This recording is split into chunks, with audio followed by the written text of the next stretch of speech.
Bienvenue à ce dernier panel de la journée. Alors d'abord, je vais me présenter. Mon nom est Laura Julie Perrault. Je suis chroniqueuse aux affaires internationales à la presse. Et comme tous les experts autour de la table, on est pas mal occupés ces temps-ci, mais ça vaut vraiment la peine de prendre une journée comme aujourd'hui pour regarder ces questions-là qu'on aurait peut-être dû contempler bien avant. Et donc aujourd'hui, la table a été mise de façon exemplaire par tous ceux qui nous ont précédés à cette table. D'abord, on a parlé de ce que veut Donald Trump et son administration, les menaces que ça fait planer sur nous, aussi peut-être les opportunités que ça amène dans son sillage. On a aussi parlé de comment s'adaptent nos alliés, que ça soit du Japon jusqu'à la Bulgarie. Et au début de l'après-midi, on a parlé de l'adaptation des Européens qui semble déjà pas mal avancée sur nous. Mais là, maintenant, c'est notre tour d'en parler. L'adaptation canadienne à la menace qui vient en ce moment, donc, de notre plus grand allié qui est en train de se transformer, ou en tout cas qui l'est peut-être déjà transformé, pourrait-on dire, en adversaire. On a appris dans les derniers jours, donc, la question de faire du Canada un 51e État n'était pas juste quelque chose qui a émané de Mar-a-Lago l'automne dernier, mais en fait que cette menace-là avait été déjà proférée, peut-être à la blague, mais lors du premier mandat, donc, du président Trump. Donc, on se rend compte peut-être que cette menace-là plane au-dessus de nos têtes depuis plus longtemps qu'on le pensait. Mais c'est maintenant qu'on s'apprête à se trouver un plan ou espérer qu'on va se trouver un plan. Et donc, j'ai 4 personnes avec moi aujourd'hui qui vont nous aider à penser ce plan-là, comment on s'adapte, qu'est-ce qu'on fait, qu'est-ce qui est nécessaire. Alors, je vais d'abord vous présenter le premier panéliste. Ils vont chacun avoir 10 minutes, donc comme pour le reste de la journée, 10 minutes pour faire une présentation. Et ensuite, j'ai quelques questions pour rebondir sur ce qu'ils auront dit, pour qu'ils puissent discuter aussi entre eux. Mais on va laisser amplement de temps pour que vous puissiez poser vos questions aussi. Alors, je vais d'abord inviter Stéphane Roussel à intervenir. Donc, Stéphane est professeur titulaire à l'École nationale d'administration publique. C'est un spécialiste des affaires étrangères canadiennes et de la politique de défense, spécialisé notamment dans les questions de l'Arctique. Et il m'a dit aussi à l'heure du lunch qu'il est un grand expert des chars d'assaut de la Deuxième Guerre mondiale. On va voir pendant pendant sa présentation si ce sera pertinent. Ce qu'il propose d'explorer aujourd'hui, c'est le concept de neutralité. Est-ce que ça pourrait être une solution pour le Canada? Alors, Stéphane, la parole est à toi. Merci, Laura Julie. Merci aussi aux organisateurs de la journée aujourd'hui. Je l'ai dit en arrivant ce matin, c'est rare que j'arrive autant stimulé intellectuellement dans une conférence parce que je me sens, comme la grande majorité d'entre nous, je pense, un peu perdu face à la situation. Et aussi, je cherche des réponses ou des manières de rationaliser tout ça. Donc, on nous demande de traiter aujourd'hui, j'ai oublié de partir à mon minuteur, on nous demande de traiter aujourd'hui de l'adaptation donc du Canada au nouvel environnement que M. Trump nous a imposé. Première question, ça veut dire quoi, s'adapter? S'adapter à quoi? Parce que déjà, dans les discussions qu'on a eues dès le premier panel ce matin, on peut poser la question à savoir, est-ce qu'il s'agit de s'adapter à un phénomène d'abandon, c'est-à-dire que les États-Unis vont se replier et vont cesser de protéger le Canada et leurs alliés, auquel cas ils vont simplement ils vont laisser tomber le Canada et leurs alliés, ce qui sera une chose, ou l'abandon, s'adapter à quelque chose de pire, c'est-à-dire carrément une menace d'invasion, c'est-à-dire d'absorption, d'annexion, donc de cette idée de Canada, le 51e État. À ce sujet-là, moi, personnellement, je vais l'écarter tout de suite. Ça, c'est dans mes craintes, notamment, Laura Julie l'a dit, je travaille beaucoup sur les questions arctiques et j'ai des craintes parce qu'il y a déjà des fissures par lesquelles les Américains ou enfin quelqu'un qui voudrait nous faire des problèmes pourrait s'immiscer. Donc, que ce soit la querelle du passage du Nord-Ouest qui a été mentionnée un peu plus tôt aujourd'hui, que ce soit la querelle sur le tracé de la frontière en mer de Beaufort. Je pourrais y revenir dans les questions, mais c'est pas vers là que je veux je veux aller. Je veux plutôt aller vers cette idée d'abandon, qui est peut-être déjà un peu plus plausible que celle d'annexion. On va commencer par ce problème-là, c'est-à-dire, est-ce que le Canada est viable sans l'appui des États-Unis? Est-ce que la sécurité et la défense du Canada peuvent être assumées sans l'appui des États-Unis?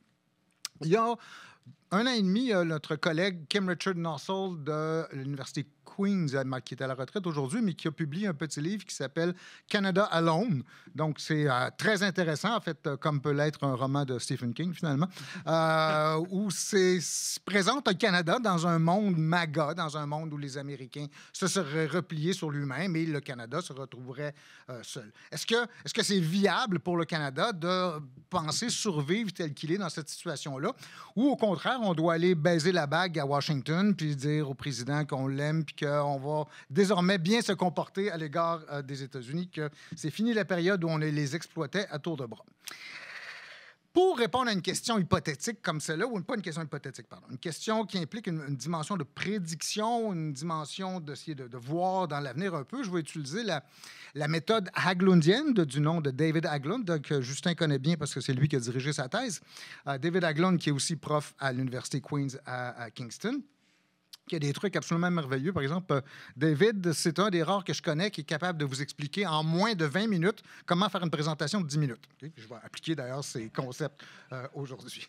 Mais ce n'est pas tellement cette approche-là que je veux utiliser que celle qui dit qu'il n'y a rien de nouveau sous le soleil, que les situations auxquelles on est confronté aujourd'hui trouvent écho dans le passé, qu'on peut toujours, si on cherche bien dans le passé, dans l'histoire, des exemples qui peuvent peut-être guider la réflexion ou guider notre analyse sur la situation actuelle. On a l'impression que ce qu'on vit actuellement aujourd'hui est totalement inédit, que personne n'a vécu ça dans l'histoire de l'humanité, puis donc on est complètement surpris. On a dit la même chose le lendemain du 11 septembre et dans d'autres occasions.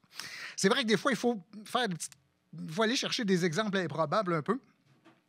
C'est peut-être ça que je vais faire aujourd'hui, mais ce que je veux amener ou ce que je veux établir, c'est qu'il y a probablement possibilité pour le Canada de naviguer, moyennant certains compromis, moyennant certaines conditions se présentent quand même.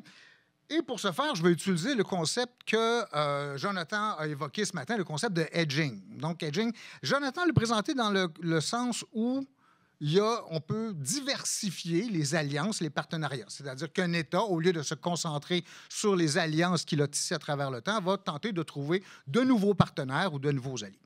Moi, je vais utiliser une définition qui n'est pas contradictoire avec celle-là, qui est complémentaire, mais qui est quand même un peu différente. C'est l'idée d'ambiguïté stratégique. Le hedging, ça signifie qu'un État n'annonce pas clairement ses couleurs, mais qu'il peut donner un petit coup à droite, un petit coup à gauche, et ne pas dire exactement là où il se range, laisser planer un flou ou une ambiguïté sur ses intentions. Et ce que je voudrais pouvoir établir avec vous, c'est qu'il y a cette possibilité d'avoir une politique de hedging, parce que ça s'est déjà fait dans le passé, et que peut-être ce serait une manière pour le Canada de tenter de naviguer dans cet univers-là. Dans mon application de la méthode haglundienne, il y a 2 périodes historiques qui m'intéressaient. La première, je vais passer assez rapidement dessus parce qu'on peut assez peu en tirer de trucs, mais quand même. Dans les années 1980, avant la fin de la guerre froide, il y avait au Canada une école de pensée marginale, qui était minoritaire dans l'étude des questions de sécurité, surtout associée au mouvement pacifiste, qui réclamait que le Canada adopte une politique de neutralité. Se retirer de l'OTAN, se retirer du NORAD et avoir une politique qui est nettement orientée vers les Nations unies, vers le maintien de la paix, vers les politiques d'aide au développement et le rapprochement avec le Sud global. Un petit point parallèle avec aujourd'hui, ce mouvement-là a été stimulé dans la deuxième moitié des années 80, surtout parce qu'on n'aimait pas le président des États-Unis, qui s'appelait Ronald Reagan, et que c'était une réaction aux politiques de Reagan, un peu comme ce qu'on a aujourd'hui. L'idée d'un Canada neutre, ce sera un Canada qui n'est pas dans le NORAD et dans l'OTAN et qui assurerait sa sécurité par ses propres moyens et grâce à des politiques qui sont résolument pacifistes, qui sont tournées vers le système international. D'autant plus qu'on considérait les alliances à l'époque comme, la cause des guerres, c'était ça nourrissait directement les conflits internationaux. Et deuxièmement, les alliances, c'est une manière pour l'impérialisme américain de s'affirmer sur le Canada. Donc, de sortir du NORAD et de l'OTAN, c'est une manière d'échapper à l'impérialisme américain. Je vous passe les débats qu'il y a là-dessus, mais rapidement, on arrive à fermer cette porte-là dans la mesure où tous les débats qui ont eu lieu à l'époque arrivaient avec cette conclusion que ce n'est pas viable que d'avoir une politique de neutralité formelle déclarée. D'abord parce qu'il y a un coût énorme par rapport à ça. Deuxièmement, parce que ça signifie qu'il doit y avoir une acceptation de l'environnement. Généralement, les États neutres sont acceptés et reconnus comme tels par leurs voisins. Un État neutre ne doit pas être dépendant technologiquement, économiquement, dans le domaine du renseignement, comme vous nous en parlez, David. Donc, toutes ces conditions qui ne s'appliquaient pas à l'époque au Canada et qui s'appliqueraient très difficilement aujourd'hui. Donc, ce n'est probablement pas la neutralité telle qu'on pourrait la concevoir de manière flexible. Ce n'est probablement pas la voie à suivre pour le Canada. Je vais plutôt vous amener dans une autre période historique. Il me reste un petit 5 minutes, là, j'imagine. Bon. Je vais vous ramener à une période très excitante. Tout le monde qui étudie l'histoire de la politique étrangère canadienne est énervé quand on parle de cette période-là. Celle qui va de 1922 à 1938. 1922, c'est la crise de Çanak. Donc, Çanak, c'est en Turquie actuelle, je pense, une crise qui opposait l'Empire britannique et la Turquie. Les Britanniques vont faire comme ils avaient pris l'habitude de le faire à l'époque, c'est-à-dire se tourner vers les colonies et dire « Si on a déjà des problèmes, est-ce que vous envoyez des soldats? » Et le Canada, par la bouche de son premier ministre William Lyon Mackenzie King, va dire non.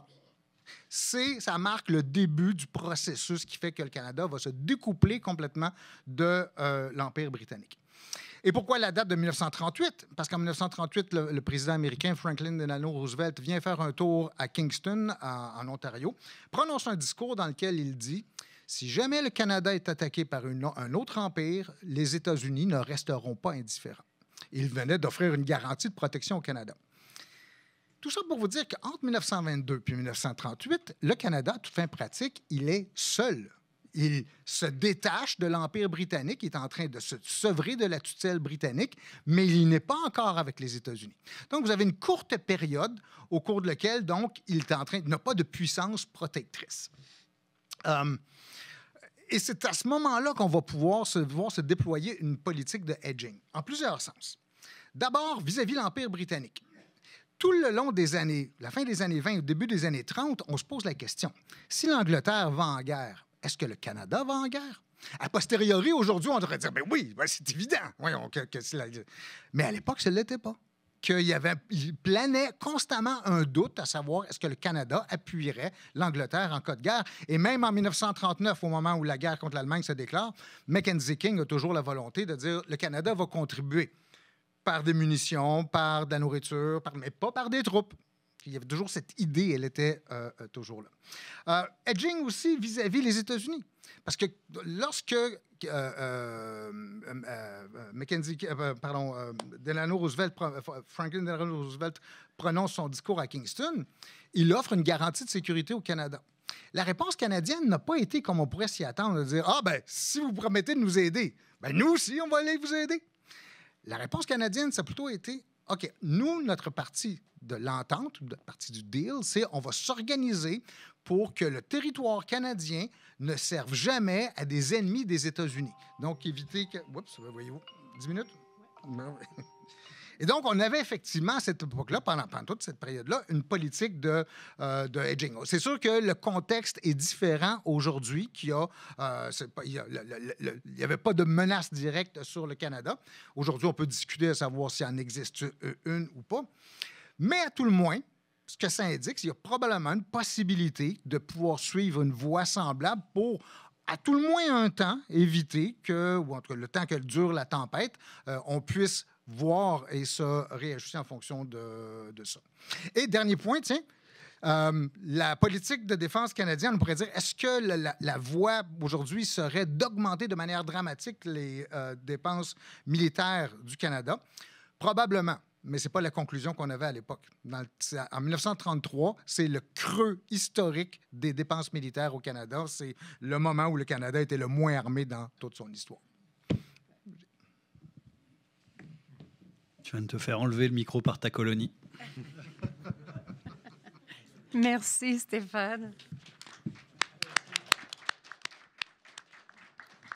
J'ai maintenant invité Justin Massy à prendre la parole. Justin, beaucoup d'entre vous le savez déjà, est professeur titulaire et directeur du département de sciences politiques à l'UQAM. Il est co-directeur du réseau d'analyse stratégique et co-directeur de la plateforme Le Rubicon et l'organisateur de l'événement aujourd'hui. Justin va nous parler d'une politique de défense autonome pour le Canada. Merci beaucoup, Laura-Julie. Je ne vais pas remercier les organisateurs, contrairement à mes collègues, pour ma participation. Et je vais parler effectivement d'une proposition d'une politique de défense plus autonome, non pas dans le contexte historique que Stéphane a bien rappelé à juste titre, mais plutôt d'un autre, parce que le contexte de la proposition des années 80 et celle de 1922 à 1938 en est une politique d'autonomie, disons, peu coûteuse. Un peu au modèle irlandais. Laissons les autres nous défendre et comme ça, on va pouvoir prendre notre argent pour le mettre dans des programmes sociaux ou baisser les impôts des sociétés étrangères comme le modèle irlandais le fait. Ce modèle-là était celui des années 20, était celui de la fondation même du Canada en 1867, qui a été créé notamment dans un contexte où il y avait des menaces d'annexion de la part des États-Unis et où la première politique de défense du Canada a été de « on ne fera pas de politique de défense, comme ça, ils ne vont pas nous envahir ». Ce modèle-là n'est pas viable si votre voisin veut annexer votre territoire ou veut utiliser la force pour vous asphyxier économiquement, comme c'est le cas des États-Unis, parce que ne rien faire et dans le fond, éliminer le ministère de la Défense nationale du Canada servirait aucunement, je pense, les intérêts de sécurité. Donc, je vais vous parler d'une politique autonome un peu différente. Pour un peu rebondir sur l'idée ou approfondir l'idée que j'avais développée dans un texte récent où je disais qu'il faut se prémunir contre la coercition américaine. Et je parlais de 4 scénarios de coercition qui sont plus probables que celle d'une annexion ou d'une invasion territoriale directe. Le premier, la menace que Stéphane a bien identifiée, l'abandon, c'est-à-dire les États-Unis cessent d'assurer la protection du Canada et disent « arrangez-vous vous-même, on paye trop cher pour vous ». La deuxième, celle d'action unilatérale sans le consentement du Canada dans des portions de territoire, dans les Grands Lacs, au passage nord-ouest ou ailleurs, par exemple sur le Canada.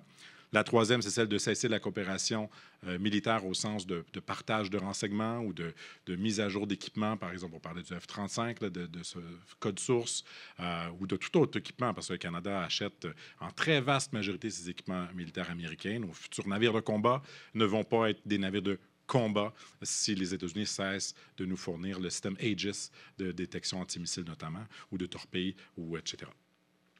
Et le quatrième scénario, celui qui est aussi à considérer, je pense, où les États-Unis, ou du moins des entités privées aux États-Unis, soutiennent publiquement, politiquement, peut-être même financièrement, des mouvements annexionnistes ou sécessionnistes au Canada, comme on peut le connaître présentement en Alberta, et comme ça pourrait être stimulé à la fin des élections, parce qu'il y a un intérêt politique américain présentement, probablement à ne pas mener de telles actions au cas où Pierre Poilievre est élu. Mais si Mark Carney est élu, peut-être est-ce que ces intérêts-là vont ressurgir. Dans ce contexte-là, il y a 2 approches présentement dans la campagne électorale. Celle de Pierre Poilievre, qui est de dire « donnons une deuxième chance à Donald Trump et tout va bien aller. On va pouvoir renégocier les choses et cette fois-ci, on pourra avoir confiance dans la signature du président américain. Et sinon, à ce moment-là, on pourra envisager retirer le Canada du partenariat de défense avec les États-Unis. » Et l'approche de Mark Carney qui dit « non, on ne peut plus avoir confiance. La confiance a été effectivement rompue. Et donc, en conséquence, on doit tout de suite mettre en œuvre une politique de hedging, une politique plus autonome, une politique plus avant-gardiste pour de diversification et d'augmentation de la résilience canadienne. » Dans ce contexte-là, est-ce que c'est faisable financièrement? C'est ça la grande question des années 20, des années 80.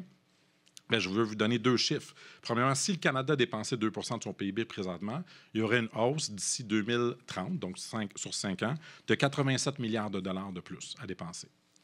Si le Canada atteignait le 3,5 %, qui, je pense, sera la cible auquel les Alliés vont convenir au mois de juin prochain lors du sommet de la Haye de l'OTAN, parce que les États-Unis poussent pour 5, beaucoup de pays poussent comme un compromis à 3,5 %. C'est probable d'ici 2030. Si le Canada dépensait 3,5 % du PIB en défense, il dépenserait d'ici 2030 387 milliards de dollars de plus qu'aujourd'hui, en plus des budgets déjà actuels du ministère de la Défense nationale des Forces armées canadiennes. Donc, c'est énorme. Et c'est la moitié de ce que le Canada dépensait pendant la guerre de Corée, où le Canada dépensait 7 % de son PIB en défense. Donc, il y a une marge de manœuvre, surtout quand on annonce 14 milliards de revenus de moins en baisse d'impôts par un parti politique qui aspire à être premier ministre. Je pense que si on peut s'empêcher d'avoir 14 milliards de dollars de revenus à chaque année, on est capable d'investir davantage dans la défense nationale du Canada. Donc, pour moi, l'espace fiscal canadien est tout à fait possible. J'ai reçu, moi aussi, des chèques de 500 de 250 de différents partis politiques. Alors, je présume qu'on a la capacité fiscale d'investir dans les forces armées canadiennes.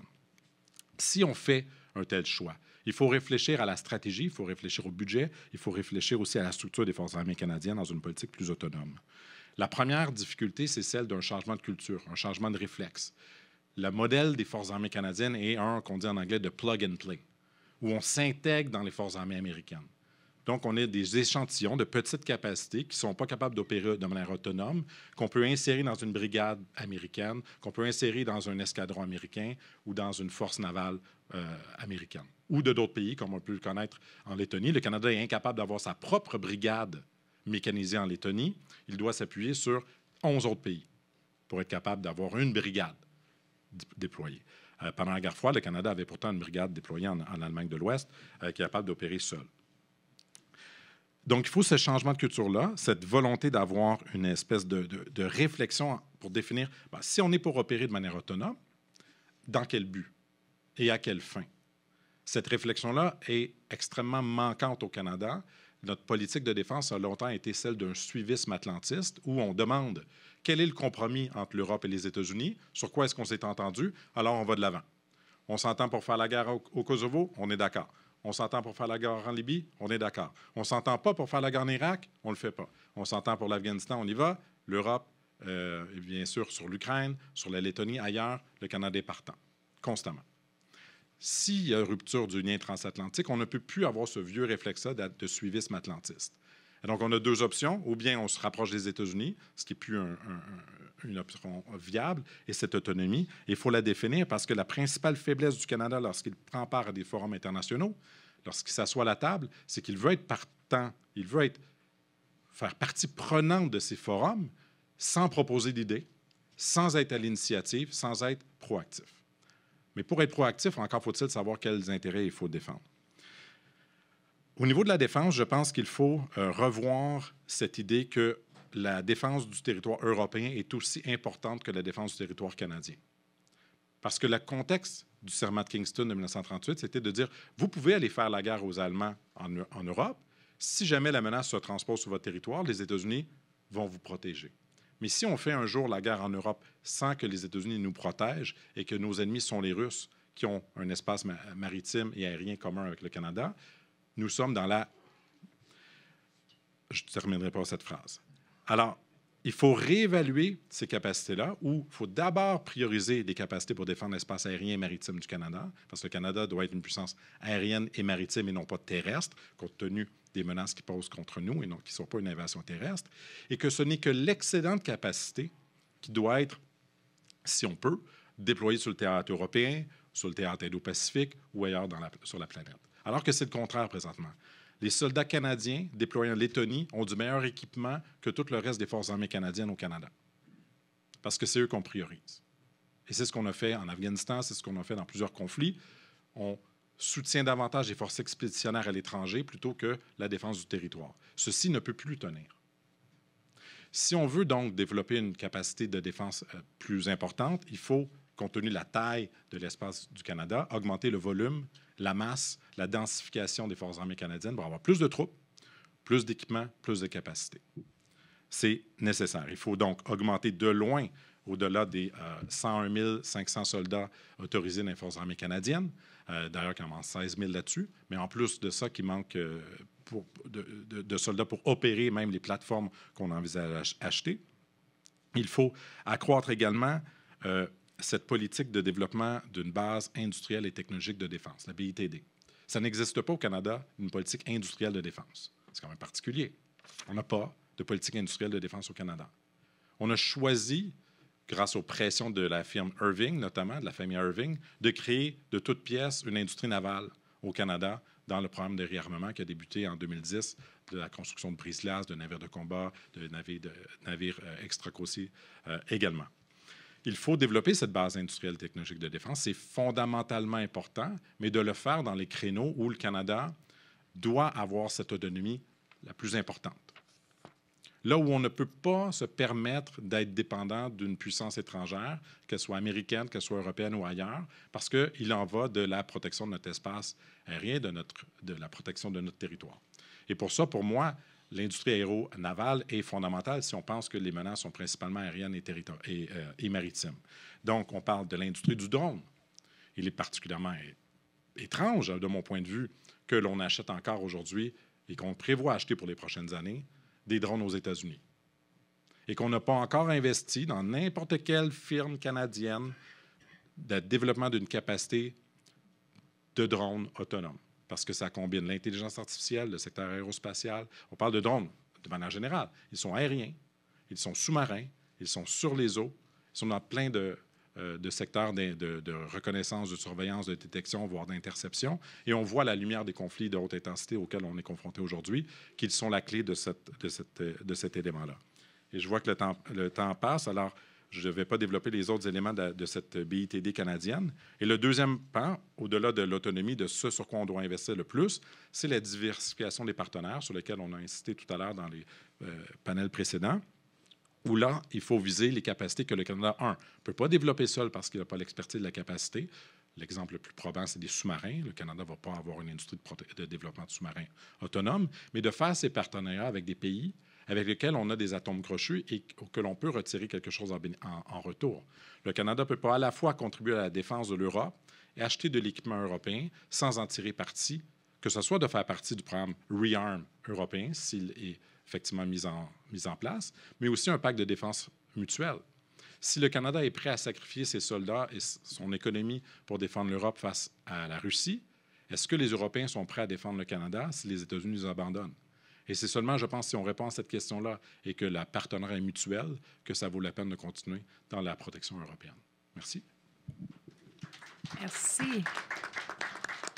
Vous êtes très disciplinés, messieurs. Je suis fort impressionnée.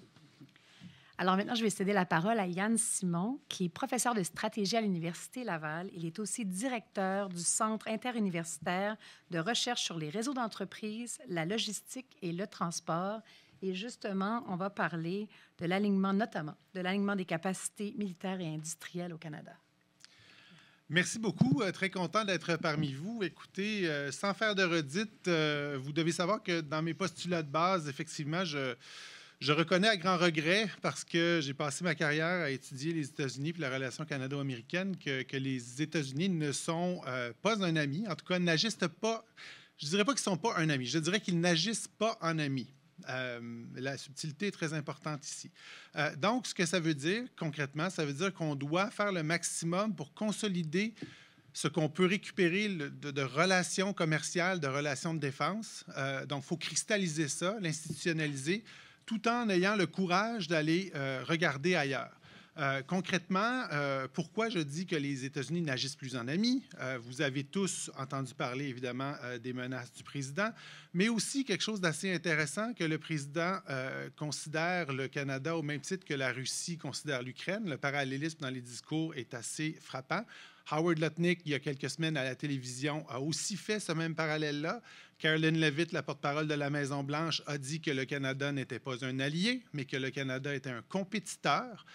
Et ce sont là des mots qui sont très, très graves et très, très importants. Ajoutez à ça une couche supplémentaire, le monde change, il change vite, beaucoup plus vite qu'on semble réaliser, parce qu'on est comme des boxeurs en commotion cérébrale en ce moment. Mais la Russie conscrit 160 000 hommes, en plus de tous les hommes qui ont déjà été conscrits. La Russie a une stratégie arctique. On a beau dire que c'est du pipeau, qu'elle est surutilisée en Ukraine, elle regarde quand même au nord, ce que nous ne faisons pas suffisamment. L'Armée populaire de libération chinoise avait pour mandat d'être prête en 2027 à envahir Taïwan. Elle est prête cette année. Vous avez sans doute vu les nouvelles barges de débarquement. Et donc déjà, et je passe par-dessus tous les autres facteurs là, qui peuvent vous hérisser le poil au bas du cou.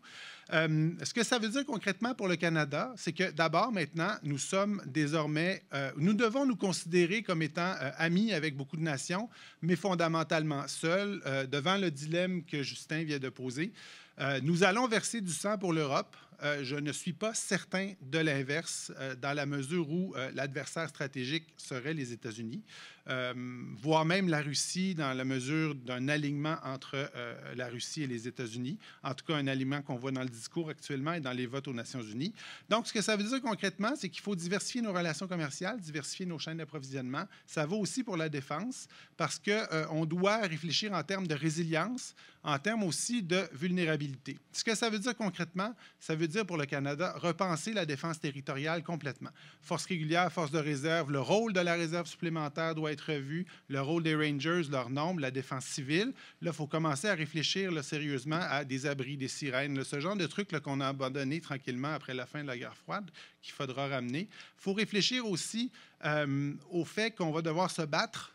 On va se battre en coalition parce qu'on risque effectivement de verser du sang en Europe. Donc, il faut être capable de faire ça, mais il faut être capable aussi de le faire seul. Et ça veut dire qu'il faut réfléchir très fortement en termes de capacité militaire. Et pas juste les moyens d'effet, mais il faut réfléchir à ce que ça sous-tend pour notre base industrielle. Je m'explique. Vous êtes sans doute au courant que le marché de la poudre, en ce moment, le propellant, pour les obus d'artillerie, les munitions, est sous très forte tension. Donc, ça veut dire que si on n'a pas cette capacité-là, même si on a les plus belles plateformes, on n'aura pas assez d'obus et de munitions parce qu'on ne sera pas capable d'avoir les agents pour les propulser. Idem pour les systèmes antimissiles.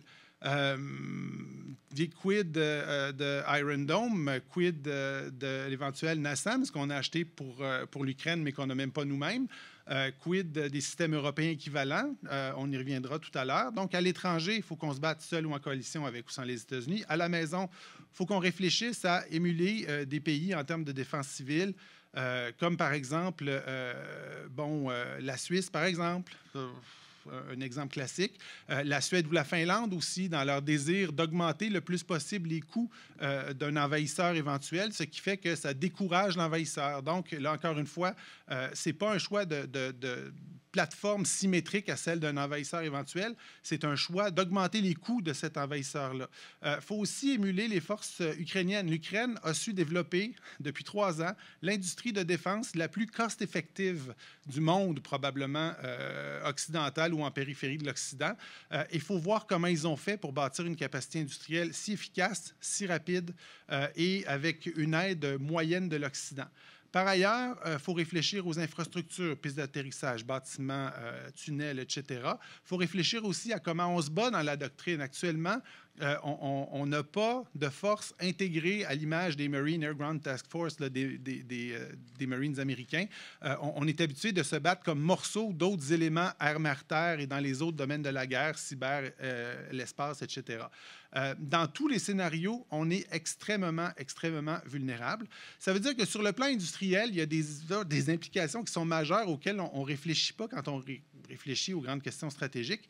Il y a 2 canaris dans la mine. Du côté civil, l'industrie automobile, qui montre quand il y a des ratés avec l'hégémon, qui montre la catastrophe qui peut arriver.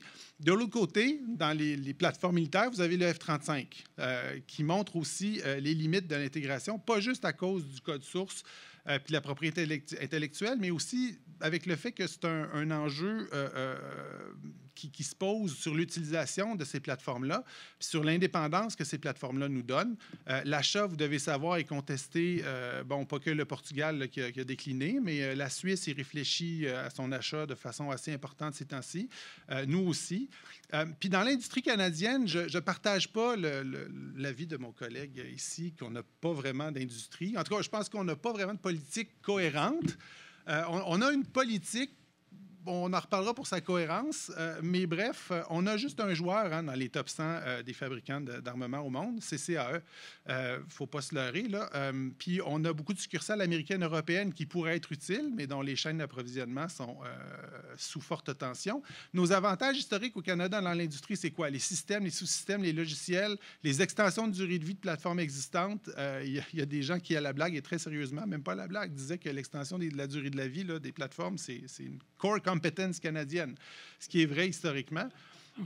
Donc, qu'est-ce qu'il faut qu'on fasse dans la situation actuelle? Il faut redynamiser notre industrie de la défense, puis en fait, repenser les modèles d'affaires derrière l'industrie de la défense. On n'est pas prioritaire dans les approvisionnements. Vous l'avez vu avec les NASAMS qu'on a vendus en Ukraine. Ça a pris au bas mot 2 ans pour que ça se rende en Ukraine avec un degré d'opérationnalité intéressant. Il faut développer une autonomie stratégique plus grande par rapport aux États-Unis, mais vous devez savoir qu'on va toujours être vulnérable parce que si on n'a pas d'industrie d'armement en propre, les chaînes d'approvisionnement seront très, très longues, devront traverser soit l'océan Pacifique, soit l'océan Atlantique, soit un espace aérien contesté au nord. Donc, déjà là, il faut s'habituer à fonctionner en autarcie ou en tout cas avec des capacités réduites. Il faut dire aussi qu'on a ceci de particulier, qu'on a un trop petit marché national. La défense, actuellement, l'industrie se retourne vers le gouvernement et dit « achetez plus ». C'est un paradigme qui fonctionnait bien pendant la guerre froide, qui ne fonctionne plus maintenant. Donc, concrètement, ce qu'il faut faire, c'est qu'il faut faire des arbitrages. La priorité, donc, ça devrait être la rentabilité des acteurs de l'industrie. Ça devrait être des montages financiers qui sont très efficients dans la chaîne d'approvisionnement. Concrètement, on ne part pas de zéro, c'est très bien, mais on a des arbitrages à faire entre les plateformes et les infrastructures qui supportent les plateformes. Deuxième mot d'ordre, stocker, stocker, stocker, stocker. Munitions, obus d'artillerie, etc. On n'a pas le choix. Il faut penser comme si on était des Suisses neutres ou des Finlandais avant de joindre l'OTAN. L'autre chose aussi, on a besoin de matériel civil, c'est-à-dire d'une industrie de défense qui est à usage dual. Donc, il y a un marché civil qui soutient certaines activités et des technologies critiques qu'on peut ensuite redéployer dans du matériel militaire, le fameux commercial off-the-shelf qu'on a vu à la fin de la guerre froide. Et ça, ce que ça va vouloir dire aussi, c'est que notre industrie va devenir exportatrice. On n'a pas le choix, beaucoup plus que maintenant, et pas juste exporter des services. Donc, ça voudra dire une corporation commerciale canadienne sur les stéroïdes avec un mandat robuste et surtout des poches très, très profondes. Il va falloir être très habile aussi avec les ITAR, parce qu'actuellement, quand on exporte de l'équipement militaire, vous savez que le voisin du Sud a quand même un œil très attentif sur ce qu'on exporte et comment on l'exporte. Et donc, il faudra ici avoir des avocats très habiles pour trouver des voies de passage pour être capable d'exporter certains types de matériel militaire. Par ailleurs, il faut devenir un maillon de la chaîne d'approvisionnement d'alliés, un maillon essentiel, puis diversifier notre base de fournisseurs. Et là, je m'ose à prononcer des noms de pays avec lesquels nous avons déjà des relations diplomatiques et ou de fourniture d'équipement. Turquie, par exemple, voire même Afrique du Sud dans certains cas, dans le cas de certains équipements. Il faut revoir aussi comment on finance notre industrie. Là-dessus, je dirais un fonds de capital de risque en défense, revoir le fonctionnement des sociétés de la couronne, relaxer les critères ESG des banques, parce que la défense, ça ne va pas très bien avec les critères d'investissement ESG, et l'industrie aussi souhaite dérisquer ses investissements en défense. Donc, il va falloir trouver une manière de créer un véhicule spécial pour les passifs générés par l'industrie de la défense. Donc, que les dépenses de défense soient financées dans des organes qui ne viendront pas nuire aux finances publiques puis qui pourront permettre de séparer le risque du reste de l'enveloppe de nos activités. Puis finalement, je vous dirais qu'il faut réfléchir à l'extérieur de la boîte. Il faut créer quelque chose d'assez innovateur. Et là, mon temps est écoulé. Mais je vous donnerai un exemple.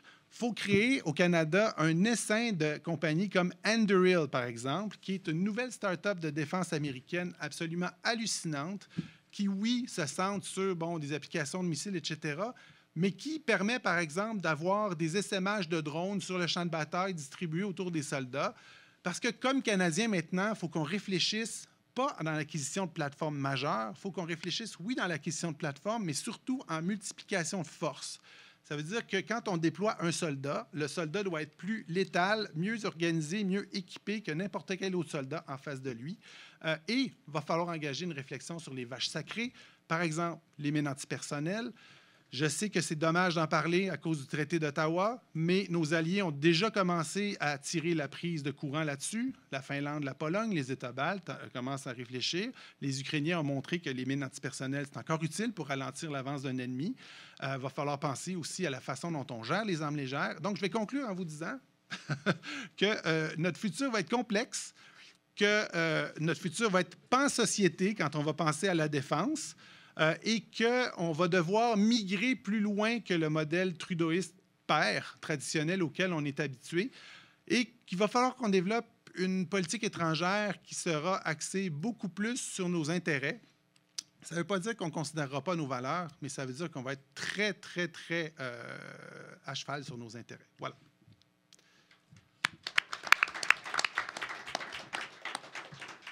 Abandonner les mines antipersonnelles. Ben, On va en discuter après. Non, j'ai dit d'en discuter. Je ne fais pas de choix. Je dis qu'il faut avoir une conversation nationale. D'accord. C'est pas mon objectif. Surtout pas là-dessus. Alors, on va continuer avec David Morin, professeur titulaire à l'École de politique appliquée de l'Université de Sherbrooke, co-titulaire de la chaire de l'UNESCO en prévention de la radicalisation et de l'extrémisme violent. On a eu plus tôt cette année des conversations fortes sur l'ingérence politique, notamment. Et aujourd'hui, il va nous entretenir de l'indispensable adaptation du renseignement à l'ère de Trump 2.0. David? Alors, merci beaucoup pour l'organisation et pour l'invitation, évidemment. Donc, c'est ça, on m'a demandé de parler du renseignement. Donc, voilà ce que je dirais au Premier ministre du Canada ou au futur Premier ministre du Canada si j'étais son conseiller à la sécurité nationale et en renseignement. Première chose que je lui dirais, c'est que je suis en sabbatique en 2026, disponible pour servir et pas cher, puisque mon salaire sera payé par l'Université de Sherbrooke. La deuxième chose que je lui dirais, évidemment, et je vais répondre en fait à cette question-là en 3 parties. Le premier, c'est que je vais avoir une conversation un peu dystopique avec vous sur actuellement où on en est avec la communauté américaine du renseignement. Qu'est-ce que ça signifie pour nous? Ensuite, je parlerai des risques pour le Canada et finalement, j'arriverai sur la question des options peut-être qui sont les nôtres. D'abord, sur la communauté américaine du renseignement, ce qu'elle vit en ce moment, là, on pourrait s'étendre très longuement là-dessus. J'irai avec 3 points qui me semblent importants. Le premier, c'est qu'aux États-Unis, il y a toujours eu des débats récurrents sur la communauté du renseignement, sur sa structuration, sa restructuration, l'étendue de ses pouvoirs, etc. Dans ce débat-là, malgré en fait les questions parfois épineuses, il y a quand même toujours eu globalement une sorte de consensus sur la question de l'importance du renseignement, avec évidemment, dépendamment de qui étaient les présidents à la tête des États-Unis, des choses qui sont extrêmement variables sur cette question-là. Est-ce que M. Trump croit au renseignement? Je pense que c'est une bonne question. Je n'ai pas la réponse à cette question-là. Ce que je peux dire, c'est que si l'épisode des documents dans la salle de bain de Mar-a-Lago sont un signal, le signal n'est pas terrible. Le signal du signal non plus, d'ailleurs, n'est pas terrible récemment avec les discussions sur les frappes au Yémen de l'armée américaine. Mais je pense que ce n'est pas très intéressant et qu'il ne faut pas personnaliser trop le débat, d'ailleurs, de manière générale sur la politique américaine, parce que derrière Trump, il se passe beaucoup de choses. Ça a été souligné ce matin. Il y a beaucoup de forces en présence, évidemment, aux États-Unis. Alors, qui va gagner? Les républicains traditionnels, les néoconservateurs, les techno-libertariens, l'alt-right? Il y a évidemment un éléphant dans la pièce qui s'appelle MAGA. Et sur ce point-là, je rappellerai un élément fondamental, c'est qu'une des bases et des visions qui sous-tendent le mouvement MAGA est précisément une conversation à l'encontre du régime fédéral.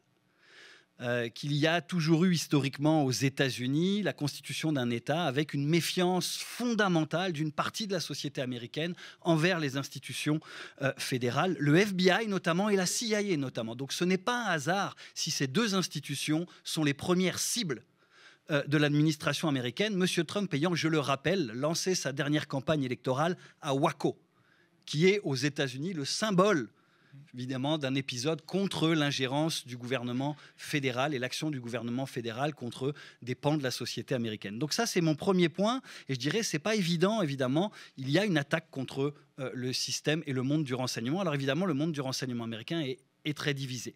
Le deuxième enjeu dans cette communauté américaine du renseignement, évidemment, et ça, c'est pas nouveau, mais c'est la politisation du renseignement américain. Qu'elle soit douce, qu'elle soit dure, qu'elle soit vers le bas, qu'elle soit vers le haut, je ne m'étendrai pas là-dessus, mais vous comprenez et vous constatez à l'heure actuelle qu'il y a vraiment une politisation du renseignement américain qui se illustre notamment dans des nominations extrêmement partisanes, idéologiques, par une certaine purge. Et je rejoins tout à l'heure maintenant ce qui a été dit ce matin.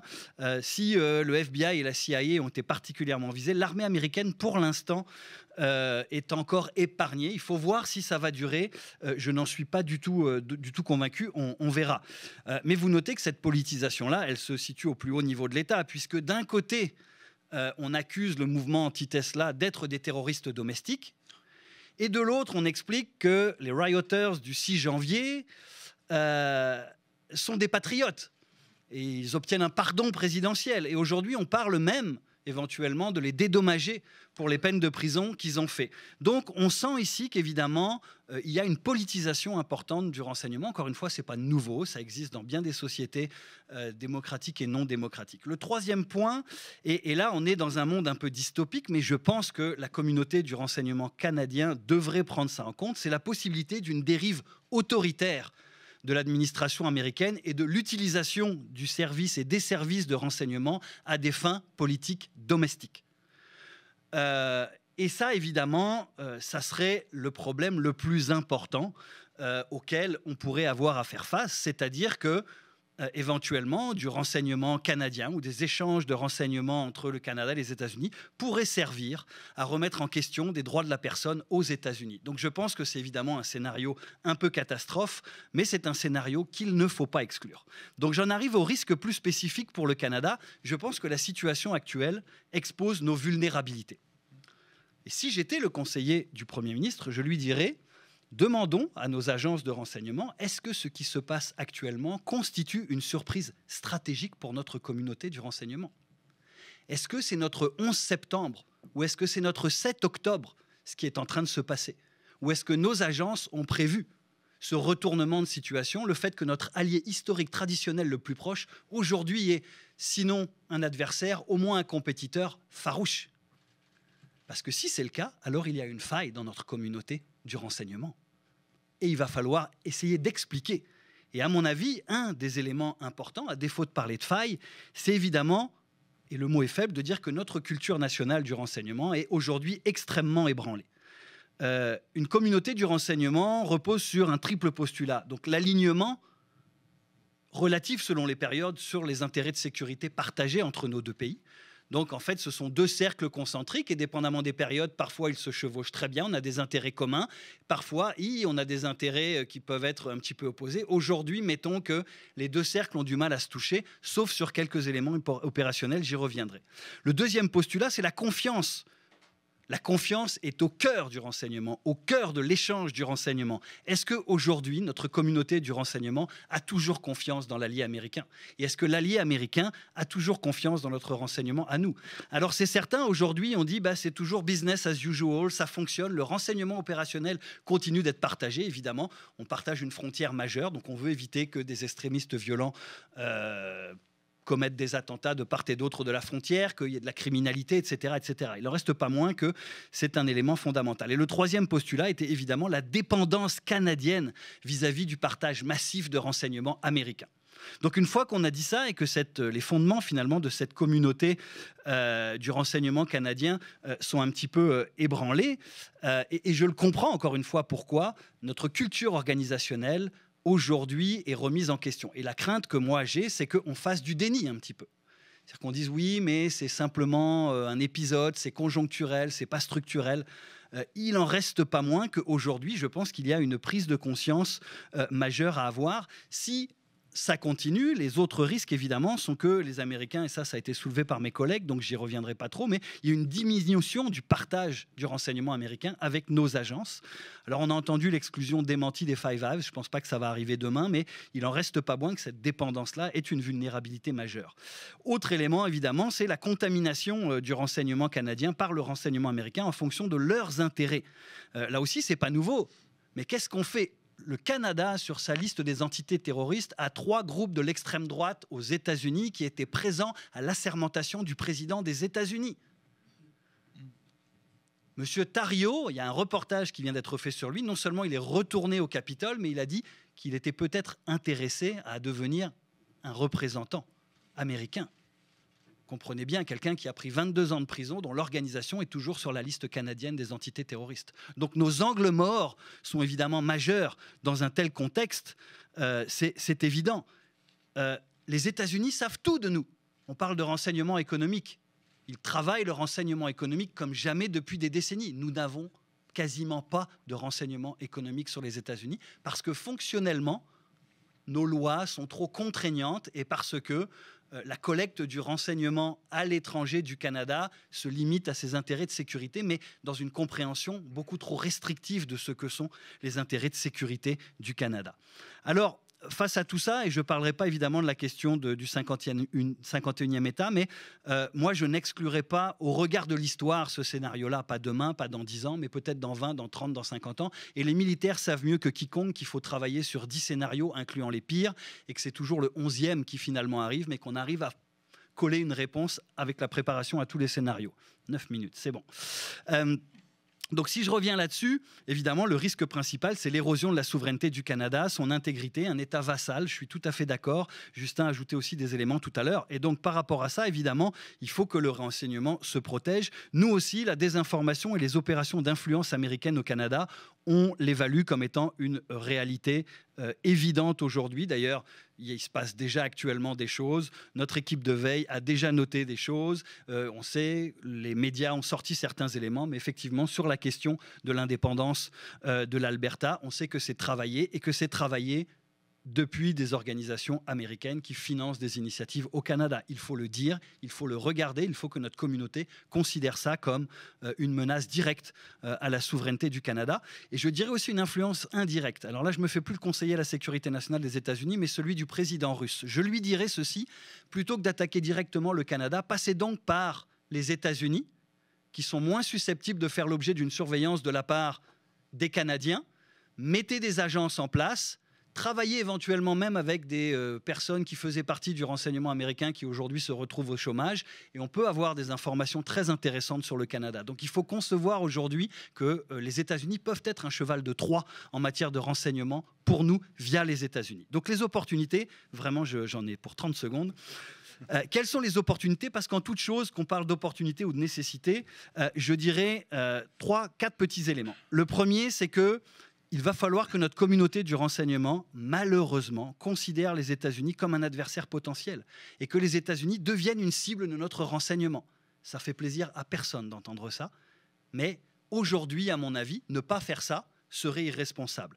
Il va falloir aussi canadianiser le renseignement, s'autonomiser, briser un peu ce lien d'hyperdépendance avec l'anglosphère et peut-être aller regarder ailleurs. Et je dirais à la communauté du renseignement, être évidemment à la hauteur aujourd'hui de la position majoritaire de la société canadienne qui dit il faut que nous-mêmes on se prépare à faire face. Ça passe évidemment, et mes collègues l'ont déjà dit, par plus de moyens, une augmentation de capacité. Le deuxième élément, je dirais qu'il faut restreindre le partage du renseignement canadien vers les États-Unis. Par exemple, si on estime qu'il y a des risques pour les droits de la personne, pour la répression de mouvements sociaux, etc. Mais poursuivre la collaboration avec les États-Unis, évidemment, c'est une certitude. On n'a pas le choix, notamment en termes d'interopérabilité avec le renseignement militaire, etc. On peut maintenir ce lien en espérant des jours meilleurs, mais à l'heure actuelle, on doit changer notre posture en matière de renseignement. Troisième et avant-dernier point, relancer l'examen sur la question du renseignement étranger. C'est un marronnier dans la politique canadienne. À chaque décennie, on dit « est-ce qu'il faut doter le Canada d'un service extérieur de renseignement ?»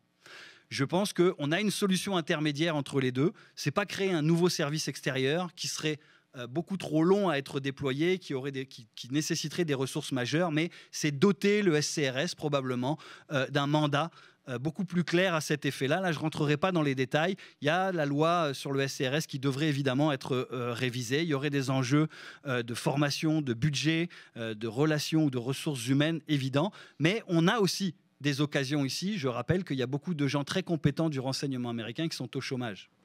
Allons les chercher. Et finalement, un dernier point, ce sont évidemment développer des partenariats avec d'autres pays, les Européens, approfondir avec les Britanniques évidemment, peut-être développer avec la France, l'Allemagne sur le continent européen, mais évidemment développer, et pas juste en Europe, de manière ou à marche forcée, ces relations-là. Voilà, je m'arrête là, je m'excuse d'avoir dépassé, Madame la Présidente. Non, ça c'est très très bien. Alors, je suis sûre que, comme moi, vous avez beaucoup de questions, mais je vais quand même en envoyer quelques-unes de mon côté. Donc, on a parlé de défense, on a parlé de renseignement, on a parlé même un peu de défense civile, puis je vais vous relancer là-dessus bientôt.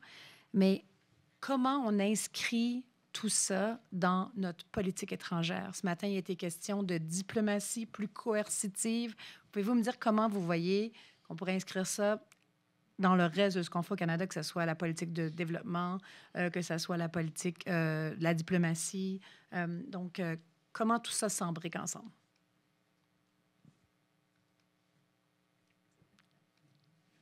Qui veut répondre? Je peux commencer. Je peux commencer dans le sens où c'est fondamental de repenser ça dans un contexte plus large de révision de la politique étrangère. Je vous rappellerai que dans les dernières politiques de défense du Canada d'avril 2024, on s'engageait à réviser à tous les 4 ans une stratégie soit de défense, soit de sécurité nationale. Les termes changeaient selon le communiqué que vous avez utilisé, fait que c'est pas trop clair qu'est-ce qu'on va réviser. Mais on ne révisait pas la politique étrangère du Canada, qui est la dernière date de 2005, pardon. Donc, un petit 20 ans. Vous savez, il n'y a rien qui a changé depuis. Donc, effectivement, fondamentalement, il faut le faire en exercice commun. Mais le Canada n'a pas l'habitude de réfléchir de manière systématique sur ces orientations stratégiques. Donc, ça fait toujours des exercices extrêmement longs, pénibles, difficilement articulables et soumis aux politiques du moment, c'est-à-dire le gouvernement qui veut montrer que le parti politique au pouvoir qui veut montrer qu'il est meilleur que le parti politique qui n'est pas au pouvoir. Alors, il faut le revoir. Comment penser articuler une politique étrangère et, je dirais aussi, de sécurité nationale plus autonome, parce que tout ça est lié. La politique de défense, c'est sur la politique par rapport à l'agression externe, sécurité nationale, protection intérieure, dont David parlait, et politique étrangère, donc ce qui est du commerce, de la diplomatie et de l'aide internationale. Si on reprend tout ce qui a été dit jusqu'à présent, c'est autour de 2 piliers d'autonomisation et de diversification. Alors, il faut les reprendre et les ventiler dans ces secteurs-là également. Au niveau diplomatique, je pense que ça va de soi. On en a parlé. C'est des organisations internationales, notamment, qui vont être réinvesties par les États adversaires. C'est-à-dire une opportunité majeure pour la Chine, présentement, de réinvestir des institutions internationales pour les transformer de l'intérieur, parce que les États-Unis s'en désengagent, se retirent des principales institutions internationales. Donc, évidemment, le contre-hégémon se les approprie. C'est ce qui s'est toujours passé dans l'histoire. C'est ce qui va se produire. Alors, le Canada doit investir ces institutions-là pour pas qu'elles deviennent juste une fonction des intérêts chinois. Et de ça, évidemment, en concertation avec les blocs de pays aux intérêts communs, comme les Européens, les Australiens, les Japonais, etc., le monde libre, si on veut. Au niveau commercial, je pense que ça va de soi. On en a parlé quand même beaucoup de diversification et de dérisquage de notre relation avec les États-Unis, sans mettre fin, comme pour en défense, comme en sécurité nationale, comme au niveau industriel. L'idée, personne ici a proposé de rompre et s'aborder toutes les relations avec les États-Unis, mais dérisquer. Donc, mitiger le risque, le réduire, l'atténuer le risque en diversifiant nos partenariats, en développant des plateformes plus autonomes, ou si on est vulnérable et qu'il y a des boutons qui sont pesés à Washington, tout ne s'écroule pas. Le bas blesse au niveau de l'aide internationale. Et je sais que François, ça le préoccupe beaucoup parce qu'effectivement, un des aspirants premiers ministres du Canada souhaite financer les Forces armées canadiennes sur le budget de l'aide internationale. Et cette proposition-là fait l'objet d'aucun débat dans la campagne électorale jusqu'à présent, n'est-ce pas? Et personne ne s'est même proposé pour défendre beaucoup. En fait, François, bien sûr, à l'exclusion de François Audet. Et on peut craindre que le discours en amont auquel fait écho cette proposition de Pierre Poilievre, qui est exactement le même, comme tu le rappelais au début de la conférence, de celui du président Trump, de couper USAID, fait écho à cette idée que aider les autres dessert les intérêts du Canada. C'est le même groupe qui pense qu'on donne trop d'aide aux Ukrainiens, qu'on donne trop de notre argent à d'autres pays. La seule façon qu'on peut contrer ça, c'est d'avoir une articulation plus claire de pourquoi aider les peuples hors du Canada, les peuples étrangers, sert les intérêts du Canada. Mais personne ne fait ce plaidoyer-là de manière proactive, proéminente, pour soutenir cet intérêt et cette volonté canadienne. Et de ne pas être victime. Donc, on regarde les sondages, les gens disent ben non, ça coûte trop cher, non, je ne veux pas donner mon argent ailleurs. Moi, il y a aussi de la pauvreté au Canada. Vous connaissez l'argument. Il y a des pauvres au Canada, donc pourquoi aider les pauvres ailleurs? Et ça, c'est une mécompréhension, bien sûr, de comment l'aide internationale fonctionne et comment l'influence internationale fonctionne. Je ne rappellerai le fait que 2 fois le Canada ne s'est pas fait élire au Conseil de sécurité des Nations unies. Il y a un lien de corrélation plutôt fort avec des investissements massifs au niveau des idées, au niveau intellectuel, mais aussi au niveau financier, au niveau de l'aide internationale que le Canada a fait depuis les 30 dernières années. Alors, je pense que ça va de pair. Si on veut une politique d'influence et capable d'avoir des contrepoints internationaux aux poids américain qui est hostile, mais il faut les entretenir, ces contrepoids-là. Et ce n'est pas en désinvestissant dans les autres secteurs que la défense que ça servira les intérêts du Canada. Puis, en fait, j'aimerais prendre la balle au bon. Parce que une chose qu'on n'a pas... une chose qu'on a peu dite au Canada historiquement, c'est qu'on avait tendance à prendre les dossiers sécuritaires, les dossiers économiques et les traiter de façon très séparée. Mauvaise habitude prise à cause de notre relation américaine dans une Amérique qui était notre grand frère. Or, ces deux dossiers-là, dans la prochaine politique étrangère, doivent aller de pair. Et ça, ce que ça veut dire, ça voudra dire que garantir l'approvisionnement du Canada, oui, mais garantir aussi que le Canada devient une pièce essentielle de l'approvisionnement de nos alliés. Pensez aux Européens, par exemple, qui sont extrêmement dépendants des ressources africaines et qui risquent bientôt de se faire damer le pion par les Chinois et les Russes. Et donc, quel autre meilleur pays fournisseur que le Canada qui a beaucoup de stabilité et pas d'imprévisibilité, contrairement au sud de la frontière sur le plan politique, qui est un pays où la règle de droit triomphe, qui est un pays aussi où il y a des activités minières qui vont pouvoir se faire au bénéfice de tous, en tout respect des contraintes environnementales et des communautés où ces activités-là sont faites. Donc, on a une opportunité ici assez incroyable. Un, de se développer de façon responsable. Deux, de le faire avec un nouveau bassin d'alliés. Trois, en assurant notre sécurité nationale. Je pense qu'il faut prendre la balle au bon. C'est essentiel de le faire.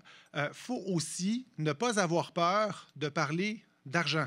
C'est-à-dire que nous devons nous donner des outils, encore une fois, financiers pour devenir un investissement intéressant pour ces pays-là, quitte à créer diverses formes de véhicules communs, quitte à héberger des capitaux étrangers, quitte à se donner une politique, pas une politique de révision des investissements étrangers comme on avait fait à l'ère Trudeau, mais une politique un peu inspirée, disons, d'un grand pays de la sphère Asie-Pacifique, où on fait la promotion des investissements étrangers en joint venture avec les entreprises canadiennes pour avoir cet effet multiplicateur-là des investissements étrangers puis du bénéfice à la fois pour le Canada, pour les autres. Rappelez-vous que si on veut que les autres nous défendent et qu'on ne soit pas seul dans le monde, il faut que les autres trouvent leur intérêt à nous défendre. Alors, marions-nous. C'est drôle, une de mes dernières chroniques était sur le fait qu'on venait de se séparer. Donc, moi, je suis plus pour la théorie d'avoir de multiples amants dans ce cas-là.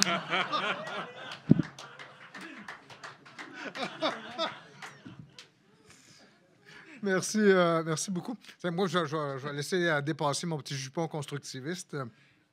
Dans le sens où l'identité est quelque chose qui me préoccupe toujours pour aborder la politique étrangère puis pour la penser.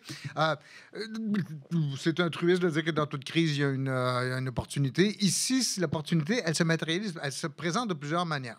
D'une part, il y a une espèce de rejet profondément de cette États-Unis, cette Amérique dans laquelle les Canadiens ne se retrouvent plus.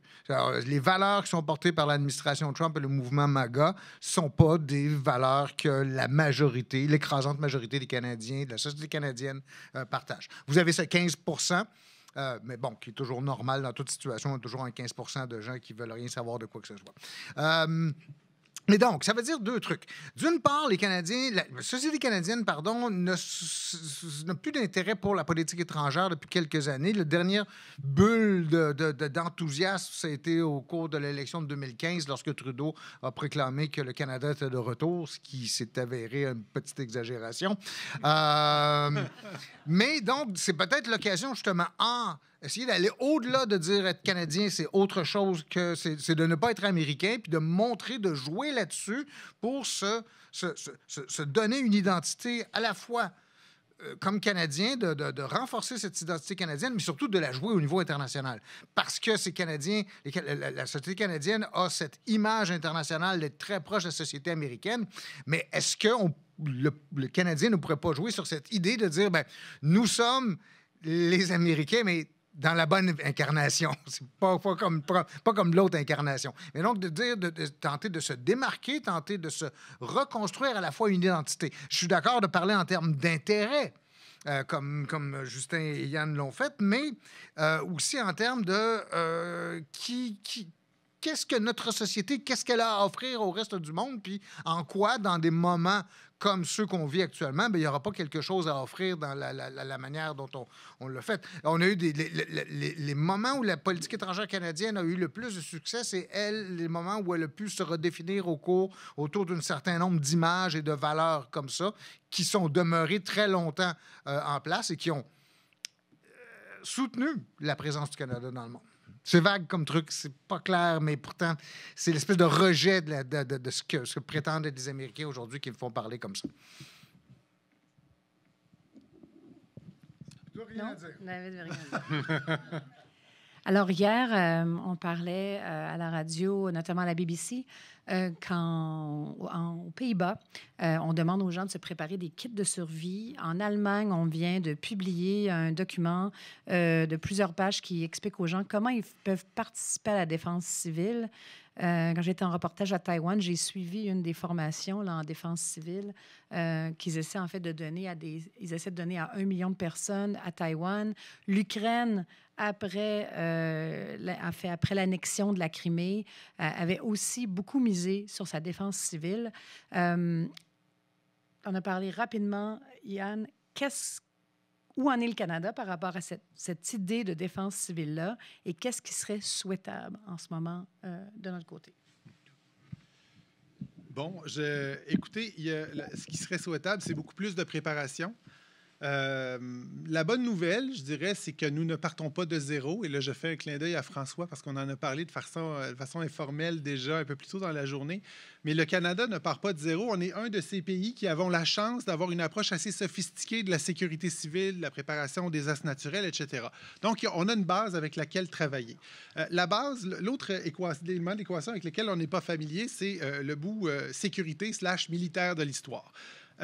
Et donc, il faut quand même se préparer, notamment renforcer cette idée-là de préparation en sécurité civile, là, les fameuses 72 heures, etc., l'idée d'autonomie, d'être prêt pour sa famille, blablabla. Mais il ne faut pas avoir peur de regarder ce que d'autres pays font aussi en termes de sécurité civile, des pays qui sont beaucoup plus près de conditions sécuritaires délicates que nous le sommes. Et donc, par exemple, ça voudra dire de s'inspirer de l'approche de Taïwan. Ça voudra dire pas nécessairement d'aller contre les valeurs canadiennes, c'est-à-dire que tout le monde ait 14 AR-15 cachés dans son placard, là, comme on voit dans certaines localités au sud de la frontière. Mais ça voudra dire de réfléchir à comment est-ce qu'on a des citoyens qui sont prêts à réagir à des crises qui peuvent être de nature militaire. Ça veut dire, est-ce qu'on a suffisamment, par exemple, de ressources centralisées ou un corps de citoyens qui fait partie d'une structure assez légère de réserve militaire pourrait, par exemple, avoir accès à des armes et des munitions et ce genre de choses-là. Est-ce qu'on a assez, par exemple, d'équipements aussi? Pensons le premier soin. En ce moment, on en a pour des désastres localisés, des désastres nationaux importants. À très grande échelle, permettez-moi de douter. Après ça, comment est-ce qu'on forme nos premiers répondants dans une situation où il va falloir qu'on ait accès soit à des abris, soit à des modes de protection auxquels on n'est pas habitué? Faut aussi habituer la population à avoir des réflexes sécuritaires normaux.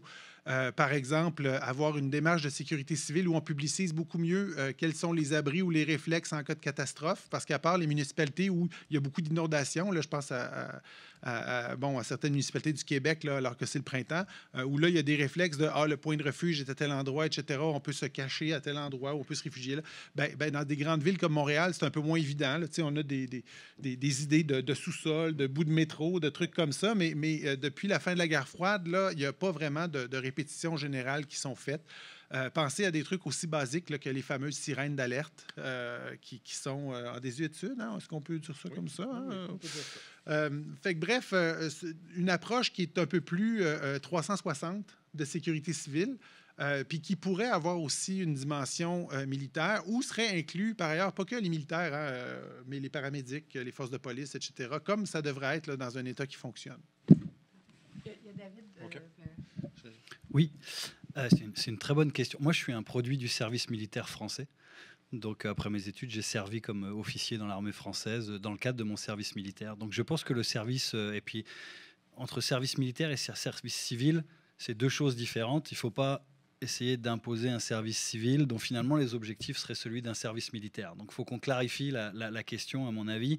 C'est quoi les objectifs concrets d'un service qui soit civil ou militaire? Je rappellerai que les pays européens, l'Allemagne et la France, pour ne pas les citer, ont abandonné pendant un certain temps leur service militaire pour 3 raisons. La première, c'est qu'elle ne correspondait plus à des objectifs opérationnels clairs, au déploiement d'armées massives sur le continent, là où la guerre était beaucoup plus technique et qu'on avait besoin de corps de métier beaucoup plus précises, dont cette espèce de conscription générale était moins utile. Le deuxième élément, c'est que c'était extrêmement coûteux. Et l'encadrement donc de ceux qui faisaient leur service militaire était devenu ingérable pour les militaires. Le troisième, c'était que c'était fondamentalement inégalitaire. Donc vous aviez des gens qui faisaient de hautes études et qui se sauvaient de leur service militaire, pendant que vous aviez des gens qui appartenaient aux couches populaires qui, eux, étaient obligés de le faire. Moi, dans ma génération, avec mes amis, je suis le seul à avoir fait son service militaire. Je travaillais dans ce domaine-là, donc je me disais, je vais quand même pas faire en sorte de justement pas faire mon service militaire alors que je travaille là-dessus. Il y avait comme une dissonance cognitive qui fonctionnait pas, mais globalement, personne ne l'a fait. Donc, quand je dis ça, je pense que ça a des vertus. Moi, les vertus que j'ai vues, c'est pas tant le maniement des armes. Je pense que je visais très mal et j'aurais pu me blesser. J'étais beaucoup plus dangereux pour mes collègues que pour éventuellement un adversaire. Les vertus que j'y vois, évidemment, c'est quand même un sentiment d'unité nationale, le sentiment du service, le fait de servir quelque chose un peu qui nous dépasse, etc. Donc de ce point de vue-là, il y avait des éléments fortement intéressants. Si on parle de sécurité civile, bah, évidemment, l'idée, l'objectif, ça va être de travailler sur la résilience de la population en cas de catastrophe naturelle, etc., éventuellement. Je ne sais pas ce que ça donnerait en cas d'invasion, mais encore une fois, si on parle de service civil par rapport à la question américaine, est-ce que ça veut dire donc qu'on suppose et qu'on revient à l'idée d'une situation d'annexion? Si c'est pour répondre à ça, malheureusement, je suis au risque de me répéter, je pense que ça sert à rien. Là, on n'est pas de taille. Donc, effectivement, s'autonomiser, c'est une chose, mais pour moi, le plus important, c'est vraiment de définir clairement quels seraient les objectifs d'un service de ce type. Si on dit évidemment c'est renforcer une forme d'unité nationale au Canada, ça va être très intéressant, ça va soulever des débats fort intéressants en Alberta, en Saskatchewan et au Québec. Cette question de l'unité nationale, est-ce que les dirigeants risquent d'être accusés ici finalement d'essayer de gommer des spécificités nationales pour finalement rééduquer, etc. Donc ça soulève des enjeux politiques, mais pour moi ça mériterait effectivement, et d'ailleurs il y a une formation politique qui a fait cette proposition, si je ne me trompe pas, je pense que c'est le Parti vert, question d'environnement, service civil, et je pense qu'il y avait une composante militaire. Donc je pense qu'en tout cas ça mériterait d'être débattu, assurément. Oui, je voulais préciser aussi parce que pour vendre une telle chose à la population, pour vendre n'importe quoi, il faut bien identifier à quelle menace est-ce que cet objectif-là viserait à contrer. Le seul objectif qui serait légitime, c'est celle d'une invasion terrestre. Mais personne ici pense que c'est un scénario réaliste. Dans la mesure, dans le pire scénario d'une volonté de coercition territoriale contre le Canada, ce que les États-Unis veulent, c'est les ressources, pas les gens. Ils ne veulent pas les centres de population, Montréal, Québec, Toronto, Vancouver. Ils veulent plutôt des régions où il y a des ressources minières qui ne sont pas du tout là où on habite au Canada. Donc, la menace pour l'eau, même chose potable, ce n'est pas là nécessairement où on habite. Ils pourraient prendre bien sûr les grands lacs sans devoir avoir les gens qui habitent sur un territoire. Alors, je ne crois pas qu'un service militaire, au sens où se préparer une guérilla de contre-insurrection, d'occupation militaire en bonne et due forme, est un scénario réaliste. Et donc, si on ne peut pas le vendre comme menace réaliste, ça n'existera pas comme programme politique. Mais il y a des menaces qui nécessitent un renforcement de nos capacités nationales dont mes collègues ont parlé. Le plus important, c'est celle des catastrophes naturelles. Il n'est pas normal que les Forces armées canadiennes soient un premier recours, une force de premier recours, parce qu'il n'y a pas d'agence civile capable d'intervenir dans le Nord face aux inondations, face aux feux de forêt, face à une innombrable catastrophe naturelle, et qu'on doit toujours se reposer sur les Forces armées canadiennes. Donc ça, c'est un problème qu'il faut régler, avec notamment la proposition que je salue du Québec, d'essayer de réfléchir à une capacité civile de sécurité publique pour gérer les catastrophes naturelles. Pour ce qui est de la densification des Forces armées canadiennes face à un scénario de conflit mondial auquel on est confronté, il ne sera pas sur un théâtre canadien, mais va être à l'étranger. Et là, on a besoin de gens. Et ça, la meilleure façon de le faire, ce n'est pas un service militaire obligatoire à tous, c'est la réserve. C'est de favoriser des réserves de brigades locales, communautaires, où on est intégré dans notre quartier, non pas devoir faire des services un peu partout sur le pays, parce que les militaires dans la force régulière, vous ne voulez pas faire ça. Vous habitez dans différentes villes, à chaque fois, vous êtes obligé de vendre votre maison à perte. C'est vraiment difficile pour les familles. Tandis que si vous intégrez votre communauté locale, votre quartier, vous allez faire un week-end par mois et ensuite peut-être quelques semaines l'été, vous faites ce service-là. C'est beaucoup plus facile et il y a une certaine préparation qui fait que ce sont des populations, des personnes qui peuvent être ensuite mobilisées si on doit renforcer un contingent qui doit être déployé à l'étranger. Et en fait, la dernière menace qui est importante, c'est celle d'une attaque notamment cybernétique contre le Canada, que ce soit sur nos infrastructures énergétiques notamment. Et là, c'est là où la résilience nationale est fondamentale, d'utiliser, de savoir où est-ce qu'on doit aller. Est-ce que ça sera dans les métros de Montréal? Est-ce que ça va être au stade olympique? Où est-ce qu'on va se réfugier? Où sont les nourritures? Où est l'eau potable? Est-ce qu'on a ces stockages-là? Si on n'est pas capable de fonctionner face à une destruction totale de notre système de communication actuel, est-ce qu'on est capable de vivre sans téléphone cellulaire et se retrouver à Montréal sans GPS? Beaucoup de gens ne sont même pas capables d'identifier les rues sur lesquelles ils conduisent. Ils ne font que suivre la voie de leur téléphone. Alors, il y a beaucoup à développer là pour des menaces qui me semblent tout à fait réelles et réalistes et qui n'impliquent pas une invasion territoriale du Canada. Merci. Stéphane, dernière... Après, je vais ouvrir la... Ça Non, va y avoir des questions. tout Ah, ce que tout a j'avais été dit a dit? déjà été dit. Dernière chose, moi, Oui. j'ajouterais que dans la sécurité civile, il faut préparer la population à la désinformation et à avoir des réflexes informationnels qui sont assez importants. Les Suédois sont très forts là-dessus. Là. Les Suédois disaient qu'en cas d'invasion, par exemple, qu'il ne fallait pas croire aucun message qui disait que la Suède se rendait. Le Canada pourrait avoir une politique similaire en cas d'invasion militaire, mais en cas de grosses catastrophes civiles, ce serait important aussi d'avoir des canaux dans lesquels la population a confiance, des canaux vérifiables, vérifiés, et pas que X ou ce type de réseau social-là où on risque de prendre de très, très mauvaises décisions opérationnelles et qui vont ralentir la période de récupération s'il y avait une catastrophe. Merci, messieurs. Donc, une première question. N'oubliez pas de vous identifier. Monsieur Audet. Bonjour. Alors, François Audet. Comme on m'a cité, je demandais un droit de réplique et j'ai une question. Droit de réplique ou complémentaire? Déjà, merci. Extrêmement riche comme conversation. Puis j'en profite pour saluer tout ce qui s'est passé aujourd'hui. C'est très inquiétant, mais très stimulant. On doit déplorer l'absence quand même de fonctionnaires fédéraux dans la salle. J'espère qu'il y en a dans la salle virtuelle. Je pense qu'on ne peut pas faire cette réflexion-là sans être écouté par Ottawa. Et j'espère qu'ils sont là, qu'ils nous écoutent. Et c'est pas parce qu'on n'aura pas essayé de leur envoyer des lettres publiques. Hein? Donc, voilà. Je voulais réagir rapidement sur l'enjeu de l'aide et après une petite question pour M. Roussel. Non seulement, effectivement, vous l'avez bien mentionné tous les deux, l'aide internationale n'est pas dans le débat, mais je tiens à mentionner que M. Poilievre, le soir des 5 chefs à Radio-Canada, mentait devant 3 animateurs réputés qui n'ont pas réagi sur le fait qu'il a dit que l'aide canadienne finançait des dictateurs et des organisations terroristes. C'est absolument faux. UNRWA est une organisation des Nations Unies qui ne fait pas de terrorisme. Il n'y a aucune preuve, hormis les mensonges d'Israël, il n'y a aucune preuve de ce qu'ils ont fait comme opération. Alors, et ça, il faut le dire publiquement, j'espère que c'est enregistré, c'est un vaste mensonge et c'est regrettable qu'on n'ait pas repris ça dans l'espace public. Stéphane, sur l'heure du dîner, on parlait beaucoup de l'Arctique et tu es l'expert de l'Arctique, en tout cas dans la pièce. Et tout ce qu'on a dit aujourd'hui, bien évidemment, que ce soit au niveau du renseignement, de l'espace, la menace, celle vient du sud, je pense qu'effectivement, on a très peu d'options. Par contre, celle du nord, de l'Arctique, m'interpelle beaucoup. Puis on en a beaucoup parlé, mais en même temps, il y a très peu de choses qui se disent, à mes yeux, qui sont profondément analysées sur les menaces, sur notre capacité à répondre à la protection du territoire, sur des alliances possibles avec d'autres pays, notamment le Danemark, qui vivent un peu les mêmes soucis que nous actuellement. Alors, j'aimerais peut-être t'entendre là-dessus. Tu as donné la possibilité de prendre une 11e minute et d'intervenir sur cette dimension-là de l'Arctique qui est très préoccupante, surtout pour le Québec, d'ailleurs. Merci François. Écoute, je vais essayer de vous aligner ça dans une minute. Effectivement, c'est un endroit au Canada qui est extrêmement vulnérable dans la mesure où il y a très peu d'infrastructures, il y a très peu de moyens pour le gouvernement d'agir là-bas, alors qu'il y a un besoin qui va être croissant.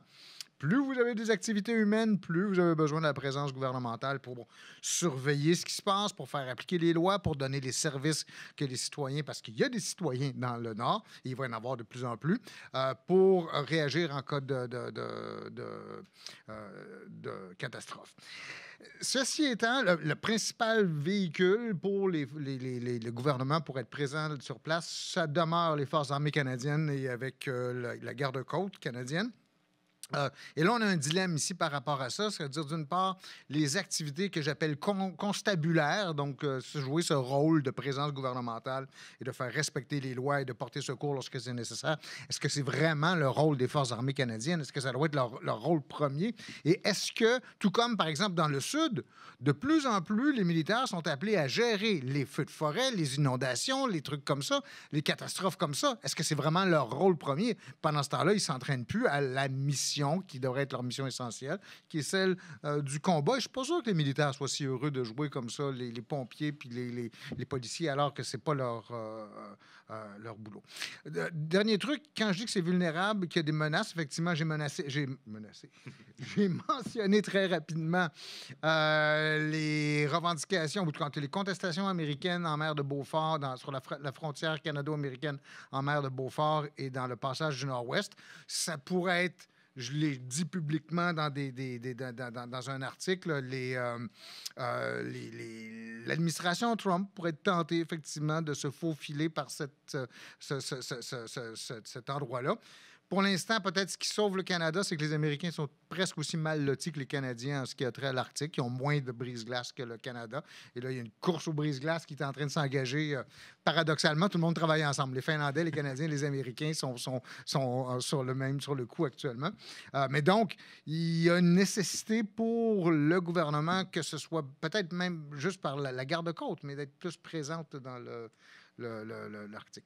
Dernière remarque sur la garde-côte, mais ça, j'hésite à la faire. C'est à propos du fameux 2 %. Il y avait cette idée qui tournait qu'on pourrait ajouter, parce qu'au Canada, la garde-côte fait pas partie des forces armées comme c'est le cas aux États-Unis. Et donc, en théorie, en tout cas, les frais d'opération des gardes-côtes ne sont pas dans le budget de la défense. Et on pourrait dire, David et moi, on en parlait à un moment donné, en fait, c'est cette idée qu'on pourrait transférer le budget de la garde-côte dans le budget de la défense canadienne. Or, malheureusement, ça ne peut pas se faire parce que ça se fait déjà. Mais est-ce que ça aiderait à atteindre le 2 %? Mais je ne suis pas sûr que ce soit si simple que ça. Mais par contre, cette idée de déplacer la garde-côte comme étant un organisme de sécurité et non pas juste de surveillance pourrait être une option intéressante. Ce serait difficile de les militariser à proprement parler, comme c'est le cas aux États-Unis, mais ça pourrait être une option intéressante pour le Canada pour justement être plus présent, parce que c'est essentiel quand on parle des conflits de souveraineté que je mentionnais tantôt. C'est pour faire valoir votre point de vue, vous devez être présent sur place. Il faut que vous montriez au reste du monde que vous êtes capable d'être là, que vous savez ce qui se passe sur votre territoire et que, si nécessaire, vous êtes capable de faire appliquer les lois. C'est ça, la souveraineté, finalement. Et c'est probablement nécessaire de faire un effort supplémentaire là-dessus. Merci, François. Oui, un commentaire ici. Commentaire très rapide.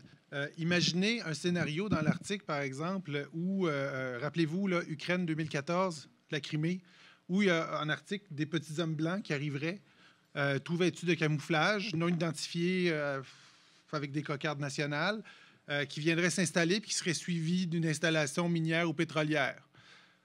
Qu'est-ce qu'on pourrait faire? Poser la question, c'est y répondre. Alors, on va prendre des questions. Est-ce que Ouais. je comprends qu'il y a 3 questions? Oui, d'accord. Donc, on va les prendre toutes les 3, puis ensuite, les panélistes répondront. Madame. Juste pour... moi, je m'appelle Célia Grimard. Il y a des intérêts américains qui sont présents au Canada. Il y a des investissements du département de la Défense dans des projets miniers fédéraux, dans un certain niveau de partenariat avec l'entreprise privée et l'État fédéral. Il y a aussi récemment la création de l'Agence canadienne de l'eau qui s'occupe, dont le mandat n'est pas 100% clair, mais on sait qu'il focalise beaucoup sur la gestion et la santé des eaux transfrontalières. Et en ce moment, ce n'est pas des gros budgets fédéraux qui sont accordés à ça, mais il reste que c'est des milieux où l'État américain, l'administration américaine qui va demeurer, qui ne sera pas sabrée, tout ça, a quand même une présence au Canada. Moi, ce que je m'interroge, je vais interroger David Morin. J'aimerais savoir, c'est quoi votre point de vue sur la présence au niveau du renseignement? Les capacités quand même phénoménales de technologie qui résident chez tous les entrepreneurs qui étaient présents, les GAFA de ce monde et les différents entrepreneurs qui étaient à la sermentation de M. Trump et leur revirement de chemise sur certaines pratiques qu'ils avaient, comme le fact-checking et autres. Leur influence et leur possible mainmise sur certaines ressources qui vont se privatiser au niveau de différents ministères fédéraux. C'est ma question. Première, merci. Bonjour, Anne Monplaisir, étudiante en journalisme. Monsieur Massé, vous avez parlé qu'on avait le budget fédéral pour investir près de 3,5 de notre PIB dans l'armée.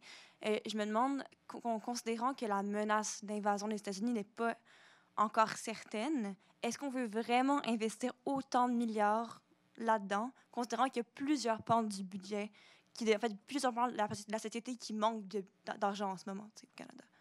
Merci. Merci. Monsieur. Bonjour, Dave Gagné, inspecteur en sûreté maritime à Transport Canada. Ma question s'adresse aux panélistes en général. On a évoqué tout à l'heure, dans le fond, probablement la nécessité du Canada de diversifier ses partenaires commerciaux, notamment l'Europe, par l'exploitation de nos ressources naturelles. Moi, ça m'a amené à penser que cette situation-là pourrait entraîner une pression supplémentaire sur les infrastructures de transport au Canada, le chemin de fer, le transport maritime, etc. Puis plus spécifiquement, la région des Grands Lacs et la voie maritime du Saint-Laurent, qui est de gestion mixte Canada-États-Unis. Donc, moi, je me demande, est-ce que l'administration américaine pourrait venir nuire aux intérêts canadiens et, si oui, de quelle façon, dans la gestion de cette voie de circulation quand même assez importante au Canada. Merci. Merci pour vos questions. Qui aimerait débuter dans les réponses? D'accord. Oui, donc je vais répondre à la première question. Je laisserai mes collègues sur la question du minerai, etc. Oui, sur la question évidemment des tech bros là, qui sont avec l'administration Trump 2.0.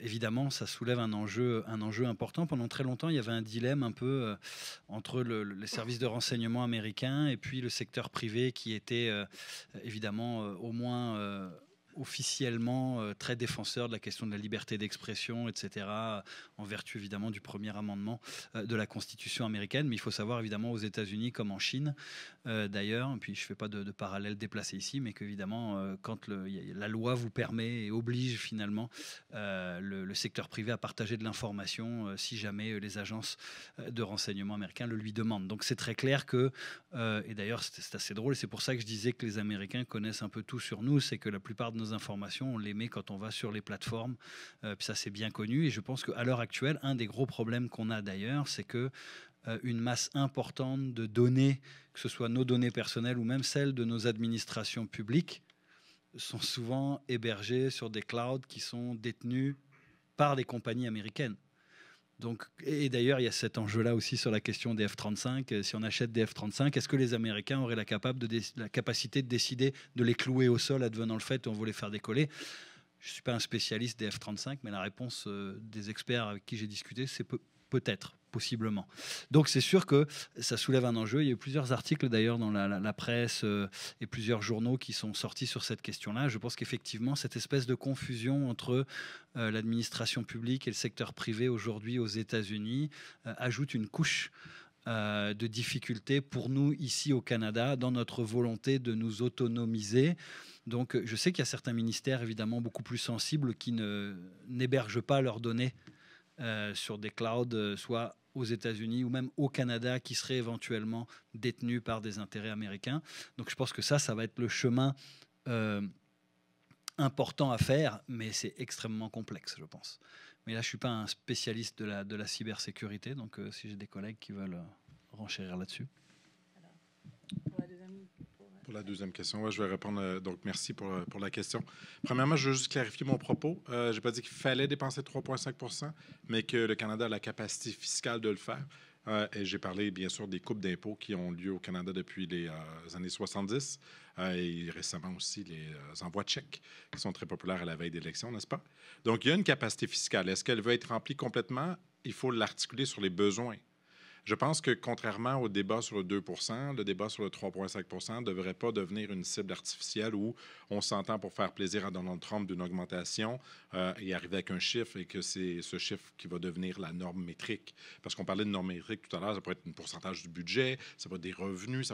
Il y a plein de formules. On pourrait prendre la formule de la péréquation canadienne, d'ailleurs, si vous la comprenez tellement qu'elle est complexe pour être une formule à adopter. Au contraire, ce qu'il faut, plus simplement, c'est définir quels sont les besoins nécessaire pour défendre le pays et le budget qui est nécessaire pour l'atteindre, on atteindra un pourcentage du PIB selon comment va l'économie, si elle est en récession ou pas en récession à ce moment-là. C'est ça qui est beaucoup plus juste. Et là, effectivement, on est d'accord ici, tout le monde, qu'il n'y a pas d'invasion imminente du territoire canadien. Par contre, l'autre chose sur laquelle on s'est entendu, c'est que le Canada doit réduire sa vulnérabilité sur les États-Unis. Il doit devenir plus autonome. Il doit investir donc massivement parce que le Canada est un des pays les plus dépendants et les plus vulnérables aux velléités d'un président américain qui devient hostile à nos intérêts, au plan économique, au plan militaire, au plan culturel, au plan informationnel, à tous les plans. Au niveau militaire, il ne faut pas juste penser que ça va être des obus, même s'il faut des obus pour faire la guerre. Mais c'est aussi beaucoup d'infrastructures. Simplement avoir des aéroports qui fonctionnent, avoir une capacité d'envoyer des gens dans le nord pour sauver ou apporter de la nourriture aux populations arctiques. Il faut des avions pour se rendre, n'est-ce pas? Il faudrait qu'il y ait de l'eau potable et de l'électricité pour se rendre également. Il y a beaucoup d'infrastructures civiles qui sont nécessaires à la défense du territoire. Et donc, cet argent-là ne va pas juste à acheter des missiles, même s'il faut des missiles, mais pas eux exclusivement. Beaucoup des technologies, par exemple, de drones sont essentiellement d'usage dual, c'est-à-dire que l'industrie civile, et Yann en faisait mention, qu'il faut développer cette capacité d'exportation, elle peut servir aussi au développement économique. Et donc, ça ne devient pas simplement une question d'armement, que l'industrie de la défense, mais celle, bien sûr, d'une société plus résiliente et moins vulnérable. Et si on fait ça au Canada, compte tenu de la taille du territoire, de l'étendue des populations qui sont extrêmement éloignées, on atteindra de loin beaucoup plus que 2 % du PIB. Je ne peux pas vous donner le chiffre exact, mais ce sera beaucoup plus proche du 3 % que du 2 % à mon avis. Alors, on a pris tout notre temps, mais est-ce que rapidement, est-ce que vous voudriez tous les deux, Stéphane et... En 4 secondes, je vais très vite parce que je nous sens pressé, mais c'est vrai que ça finit. Puis j'ajouterais à ce que disait Justin sur les infrastructures, qu'il ne faut pas oublier les infrastructures de TI. N'oubliez pas qu'on fonctionne beaucoup avec Microsoft Office. Si jamais l'interrupteur était fermé sur MS Office, est-ce qu'on est encore opérationnel? Là, je ne vous dis pas de reformater le gouvernement fédéral en Ubuntu, Linux. Mais ce que je vous dis, c'est qu'il faut réfléchir à trouver des arrangements pour avoir une capacité nationale, que ce soit dans les contrats avec les fournisseurs ou autres. Mais de façon plus marquée, à la troisième question, tu sais, quand je disais au début de mon intervention, il faut qu'on préserve de façon assez agressive ce qui fonctionne, puis qu'on cristallise les rapports qui fonctionnent. Il ne faut pas oublier qu'on est interdépendants. C'est une des raisons pour lesquelles, oui, on s'est fait frapper très fort avec les tarifs pour les États-Unis, mais on ne s'est pas fait frapper lors du jour de la libération comme nos alliés se sont fait frapper. Fait que ça donne un indice qu'il y a quelqu'un à Washington qui comprend l'interdépendance et on devrait s'en servir pour cristalliser ces rapports-là qui fonctionnent. Lucien Bouchard a dit il y a quelques semaines dans la presse que notre destin, en tout cas au moins en partie, dépend de notre relation avec les États-Unis, à la fois sur le plan commercial de notre niveau de vie. Il faut préserver ça. Et je vous rappellerai que les ressources communes sont gérées par des comités bilatéraux qui, généralement, ont une sensibilité assez forte. Là où on est chanceux, c'est que la plupart de ces comités-là semblent avoir été préservés et semblent être populés de gens rationnels. Ceci étant dit, un jour, il y a quelqu'un à Washington qui risque de se pencher là-dessus. Mais jusqu'ici, continuons à poursuivre de façon agressive ce bilatéralisme et cette interdépendance-là, parce que c'est un peu notre coup de judo à nous. Pour terminer, dans 30 ans, on va être capable de dire si ce qu'on vit actuellement est quelque chose d'historique, c'est quelque chose qui va changer les trucs. Pour l'instant, essayez pas, ça ne sert à rien. Parmi les choses qui pourraient peut-être avoir changé, que je suis curieux, moi, encore toujours mon côté constructiviste, c'est est-ce que la population canadienne, la société canadienne a changé dans le sens où elle accepte le plus d'intérêt pour les questions militaires, les questions de défense? Est-ce qu'il y a une plus grande acceptation des dépenses militaires? Et ça, c'est fondamental dans la question qui a été soulevée par Anne, oui. À savoir, est-ce que la population est prête à accepter des dépenses de l'ampleur que celle que Justin suggérait? Peut-être qu'il y a un changement qui se fait dans la culture stratégique. Peut-être que l'invasion de l'Ukraine a marqué le début, l'ouverture d'une fenêtre d'opportunité, si j'ose utiliser cette expression-là. Et peut-être que Donald Trump a achevé d'ouvrir cette transformation-là. Ou comme peut-être ça va faire un effet cliquet. Peut-être qu'on va revenir en arrière un petit peu dans les années à venir. Mais d'ici 30 ans, je suis curieux de voir qu'est-ce que les gens vont dire de la période actuelle de 2025. Merci beaucoup aux 4 panélistes. Et je vais me permettre un remerciement à mon nom comme journaliste, mais aussi, je pense, je parle au nom de mes collègues. Quand Justin m'a demandé si je voulais venir aujourd'hui, je pense que j'ai pris le quart d'une seconde pour te dire oui. Le travail que font les experts en ce moment pour la qualité de l'information qu'on a au Canada, surtout sur les questions qui nous concernent, nous, c'est vraiment crucial. Donc, merci de répondre à nos courriels, de prendre nos coups de fil.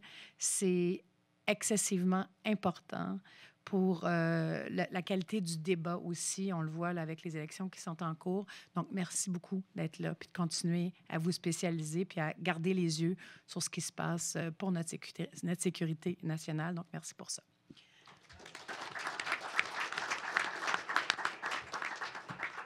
Et donc, on va céder notre place à M. Daniel Jean, un ancien conseiller du premier ministre en matière de sécurité nationale et de renseignement, aussi ex-sous-ministre des Affaires étrangères, qui va venir prononcer le mot de la clôture.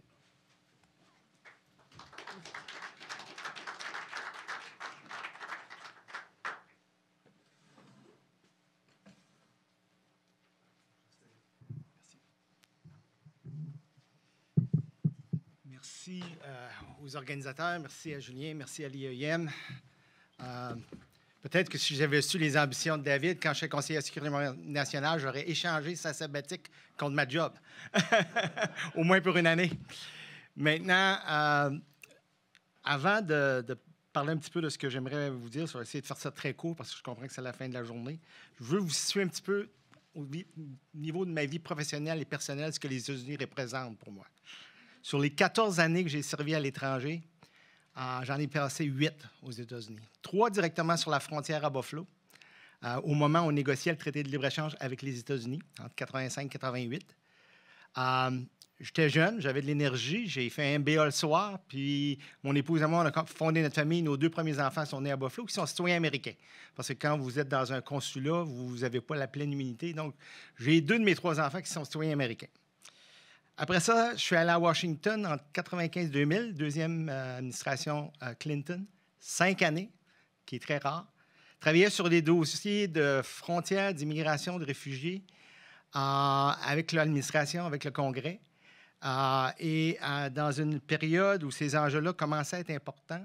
Vous avez entendu beaucoup parler de ces enjeux-là par le président Trump pour négocier certaines de ses actions, même si l'évidence sur certaines des choses qu'il prétendait, que ce soit le fentanyl ou l'immigration illégale ou d'autres commerces illicites, était un petit peu fragile.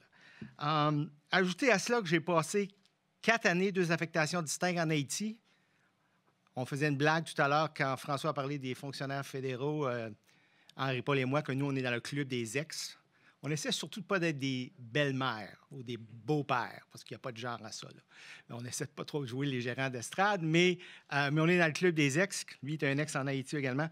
Donc, 2 affectations. Les États-Unis, en Haïti, c'est omniprésent. Puis après ça, bon, j'ai été haut fonctionnaire au ministère de l'Immigration, sous-ministre aux Affaires étrangères, puis conseiller à la sécurité nationale, où la relation avec les États-Unis, c'est la priorité de tous les instants. Comme si c'était passé, j'ai 2 enfants après ça qui ont décidé d'aller jouer au hockey aux États-Unis, athlètes étudiants en Nouvelle-Angleterre. Et j'ai continué à voyager aux États-Unis. J'ai des amis partout. J'en ai qui ont voté pour Trump. Donc, tout ça pour vous dire qu'au niveau à la fois professionnel et personnel, quand je regarde tout ce qui se passe, j'ai vraiment un déchirement des racines profondes, mais en même temps, je me dois dire qu'on doit être réaliste par rapport à ce qui se passe. Dans mon propos, ce que j'aimerais faire, c'est vous dire un petit peu comment j'ai vécu Trump numéro 1, parce que j'étais vraiment à ce moment-là dans les premières loges, mes observations de Trump 2.0 à date, ce que ça veut dire pour le Canada, puis peut-être ce qu'on pourrait faire, puis ça va faire l'écho de plusieurs des propos qui ont été faits aujourd'hui, mais je vais également revenir sur certains des aspects où soit je vais amener des nuances, ou il y a même des aspects où j'ai peut-être un petit peu un désaccord. Premièrement, Trump numéro 1, ce matin, vous êtes interrogé sur motivation. Moi, dans l'administration, Trump numéro 1, ce qui m'a frappé de toutes les conversations que j'avais avec l'appareil de sécurité nationale, avec les plus hauts gradés militaires américains et avec ce qui était l'agenda de Trump, c'était comment des planètes qui ne sont pas nécessairement alignées, hein, vous avez parlé comment Trump n'aime pas les institutions, mais avaient un ennemi commun à ce moment-là. Les militaires étaient vraiment préoccupés par la croissance géopolitique de la Chine. Et Trump, lui, il était vraiment préoccupé par cette question de balance commerciale avec la Chine. Et ça a créé cet alignement-là. Et cet alignement-là, il a été très utile, le fait que Trump soit entouré de tous ces militaires-là au début, parce que ça a amené ce qu'on appelle en anglais les guardrails, hein, les parapets de sécurité. Très, très tôt, les hauts militaires américains étaient peinés de voir le retrait du TPP, ce qui est devenu le CPTPP.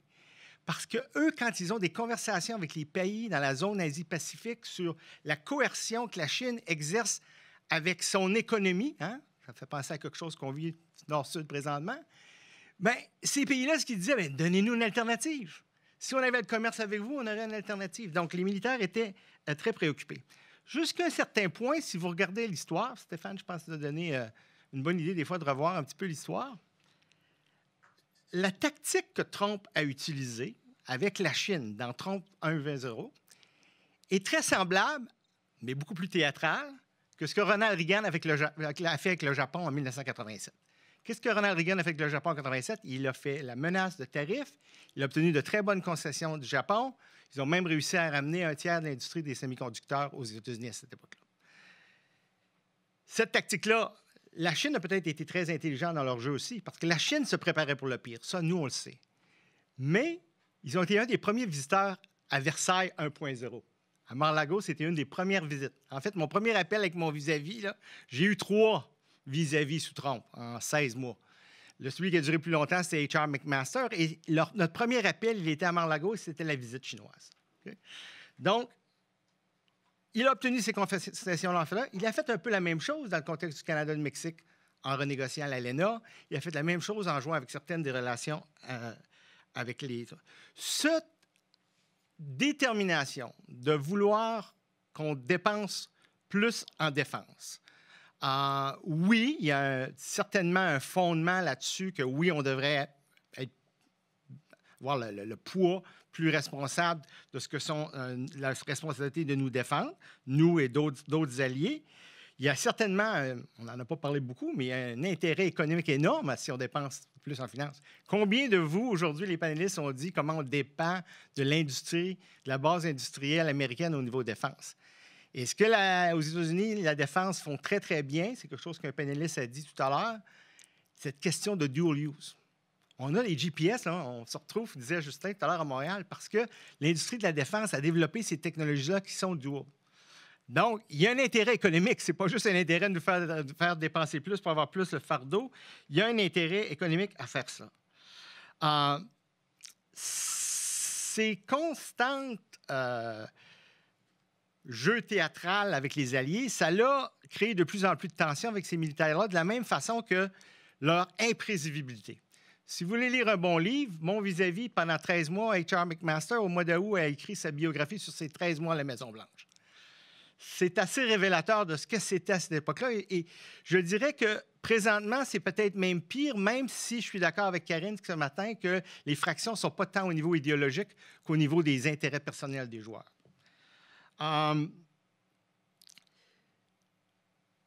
Juste pour faire une transition, un segue entre ce qu'on a vécu sur Trump 1.0 puis Trump 2.0, à peu près 3 semaines avant l'élection américaine, Global News, Mercedes Stevenson, qui est un peu l'équivalent là, des coulisses du pouvoir à la chaîne Global à Ottawa, a décidé de faire c'est un média électronique, mais un document comme on le fait très peu maintenant parce qu'on a tellement peu de ressources dans les médias.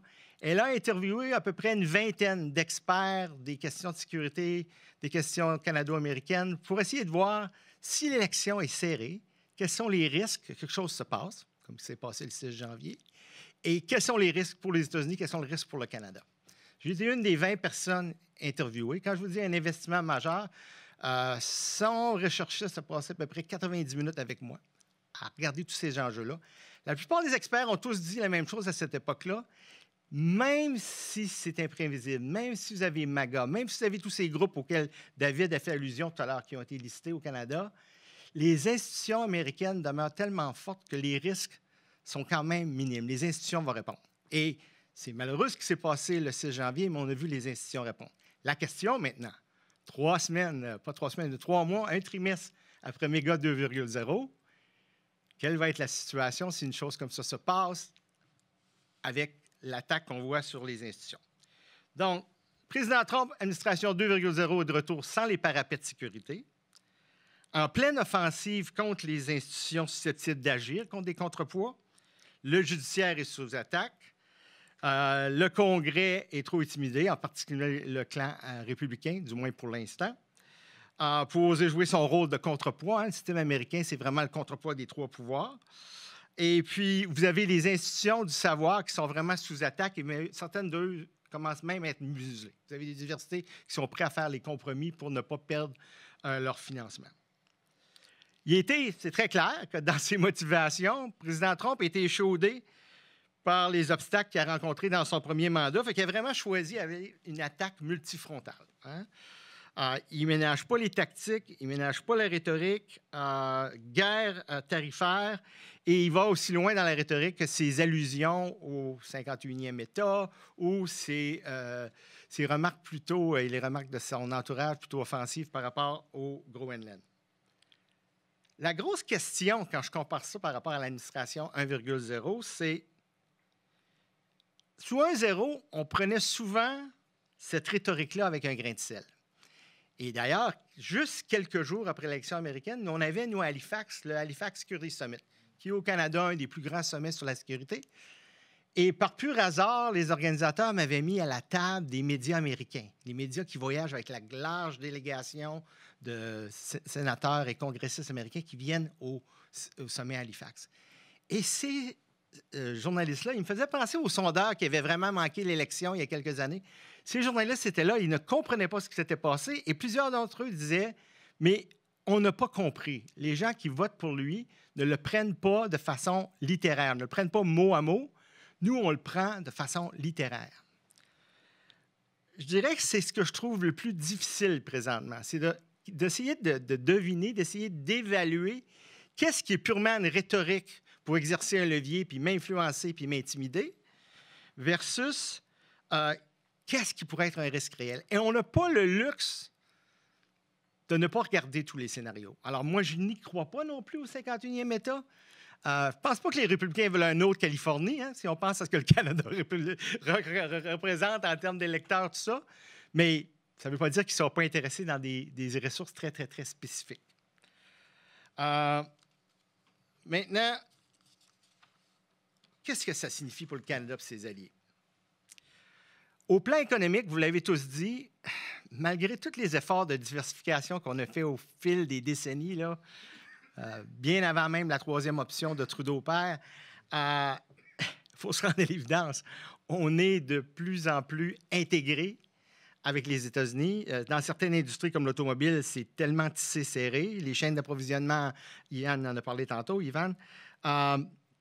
Alors, on est interreliés. De se diversifier ne sera pas facile.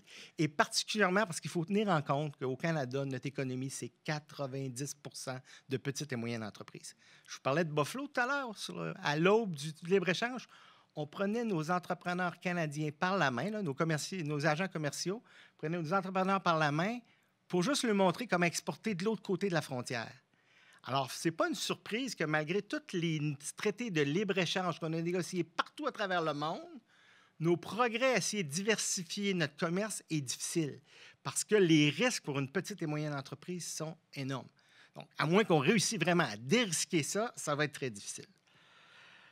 Au plan de la sécurité, c'est difficile de concevoir notre sécurité continentale sans ce partenariat fondamental qui est le NORAD ou la surveillance intégrée des frontières. De la même manière, au plan de la sécurité nationale, c'est difficile pour nous, puis les membres de l'OTAN, ou au niveau de la sécurité des Five Eyes, de dire quelle serait la vie sans les Américains. Mais qu'on le veuille ou non, même si notre prospérité et notre sécurité est liée aux Américains, on n'a pas le luxe de faire des scénarios et si c'était sérieux, et si c'était l'abandon, et si c'était les scénarios dont Julien parlait tout à l'heure.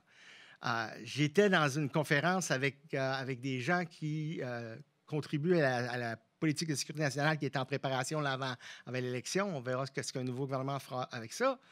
Je leur disais, je ne vois vraiment pas comment on peut écrire une stratégie de sécurité nationale présentement sans avoir des différents scénarios selon différentes hypothèses. Sinon, c'est un bout de papier qui n'a pas de stratégie pour les circonstances auxquelles on fait face présentement.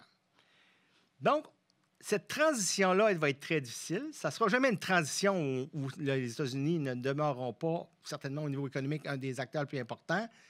Idéalement, on va être capable de garder une certaine coopération au niveau militaire. Mais je me dis, puis là, je vais être gentil, là, je dis ça dans la manière style figuré, je me dis, c'est peut-être le coup de pied au derrière dont on avait besoin. Okay?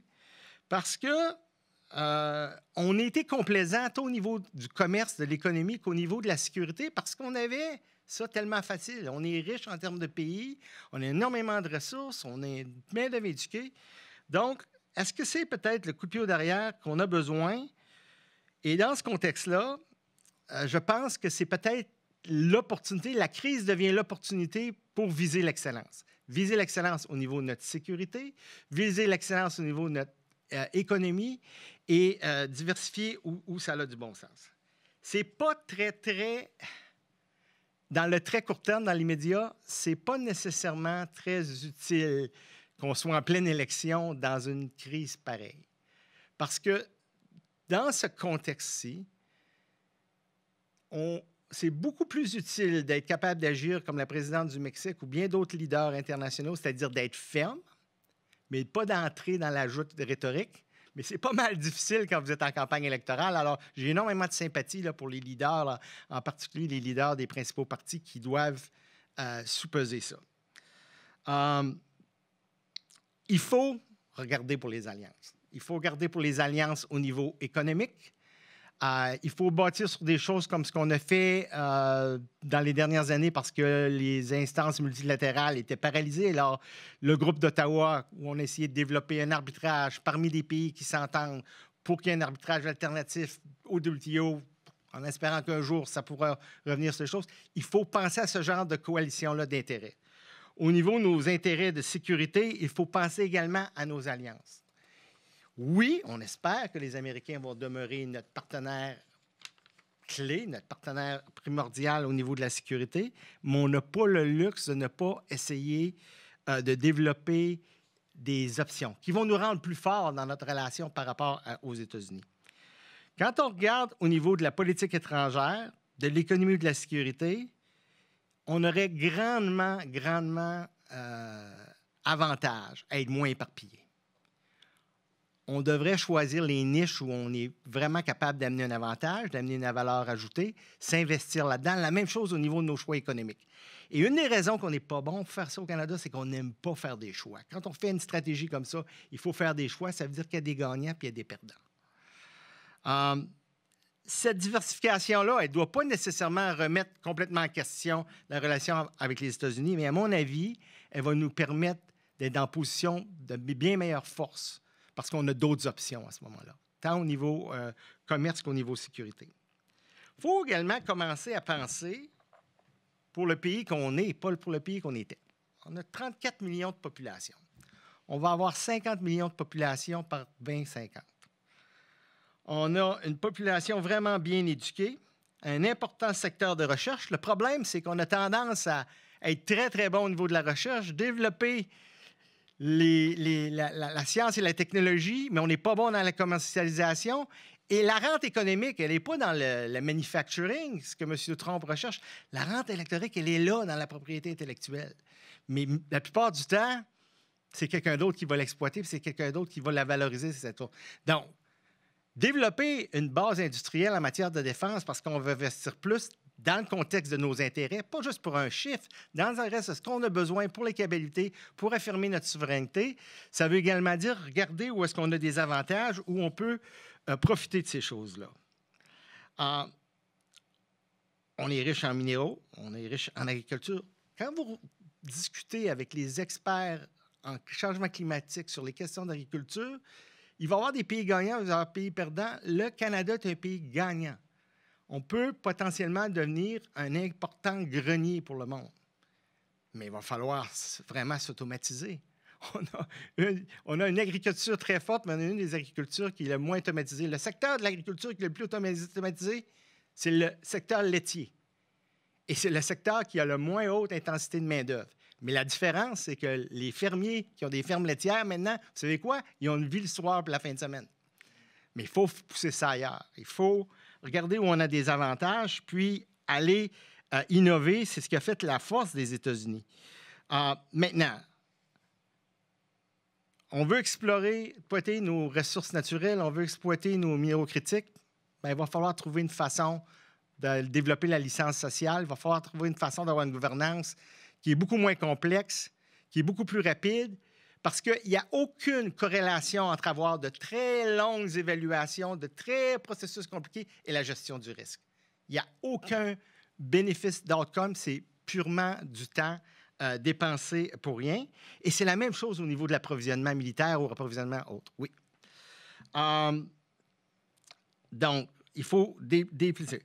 Au niveau des militaires, oui, il faut accroître les forces. Il faut probablement, comme on en parlait tout à l'heure, les enlever des tâches. C'est un faux niveau de confort de penser que les forces armées sont une réponse aux feux de forêt, aux désastres. Ils ont des capacités spécifiques qui vont venir être utiles aux capacités civiles, mais les capacités civiles doivent être les capacités primordiales. Mais il faut que les forces armées revoient leur stratégie de ressources humaines. Ce n'est pas une culture qui se remet en question sur ces enjeux-là facilement. Il y a énormément de gens dans les forces armées qui font du travail qui pourrait être fait par des civils ou par des sous-traitants. Alors, si on revoit un peu comment on fait les choses, on amène plus de soldats, mais on a plus grande capacité militaire aussi. Ça va régler également certains des enjeux. Donc, certains enjeux de toujours déménager des gens. On va avoir juste à déménager nos militaires.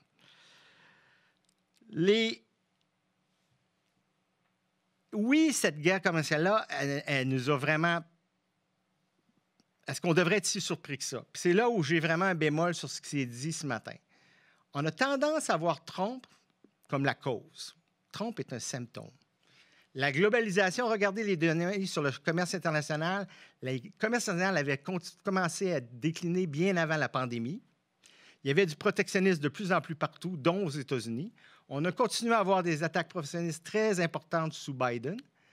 Le fait qu'il n'y a pas les impacts de la globalisation sur le Rust Belt aux États-Unis, tout l'avènement de MAGA, le fait qu'il n'y a pas un système de péréquation comme avec notre système d'éducation a fait qu'il y a eu une polarisation énorme.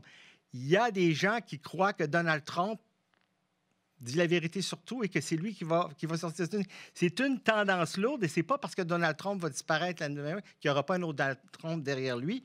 Donc, c'est la raison pour laquelle il faut vraiment, même si on réussit à faire des ententes au niveau sécurité, au niveau économie, on devrait être échaudé, on devrait vouloir diversifier pour être sûr que qu'on a des options, qu'on est mieux préparé si jamais des choses comme ça se passent, parce que je vais finir là. On veut être un partenaire prisé, on ne veut pas être un vassal. Merci beaucoup.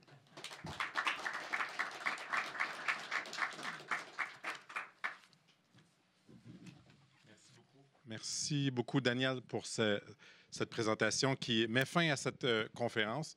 Je tiens à vous remercier chaleureusement pour ce grand succès. Je tiens à remercier les panélistes, les chevilles ouvrières qui ont permis à l'organisation de cet événement, les personnes en ligne également et bien sûr nos bailleurs de fonds qui financent tout ça. Alors merci beaucoup et au plaisir de vous revoir dans d'autres activités des rendez-vous au Gérant Lajoie, du réseau d'analyse stratégique et de la plateforme Le Rubicon. Merci. Au revoir.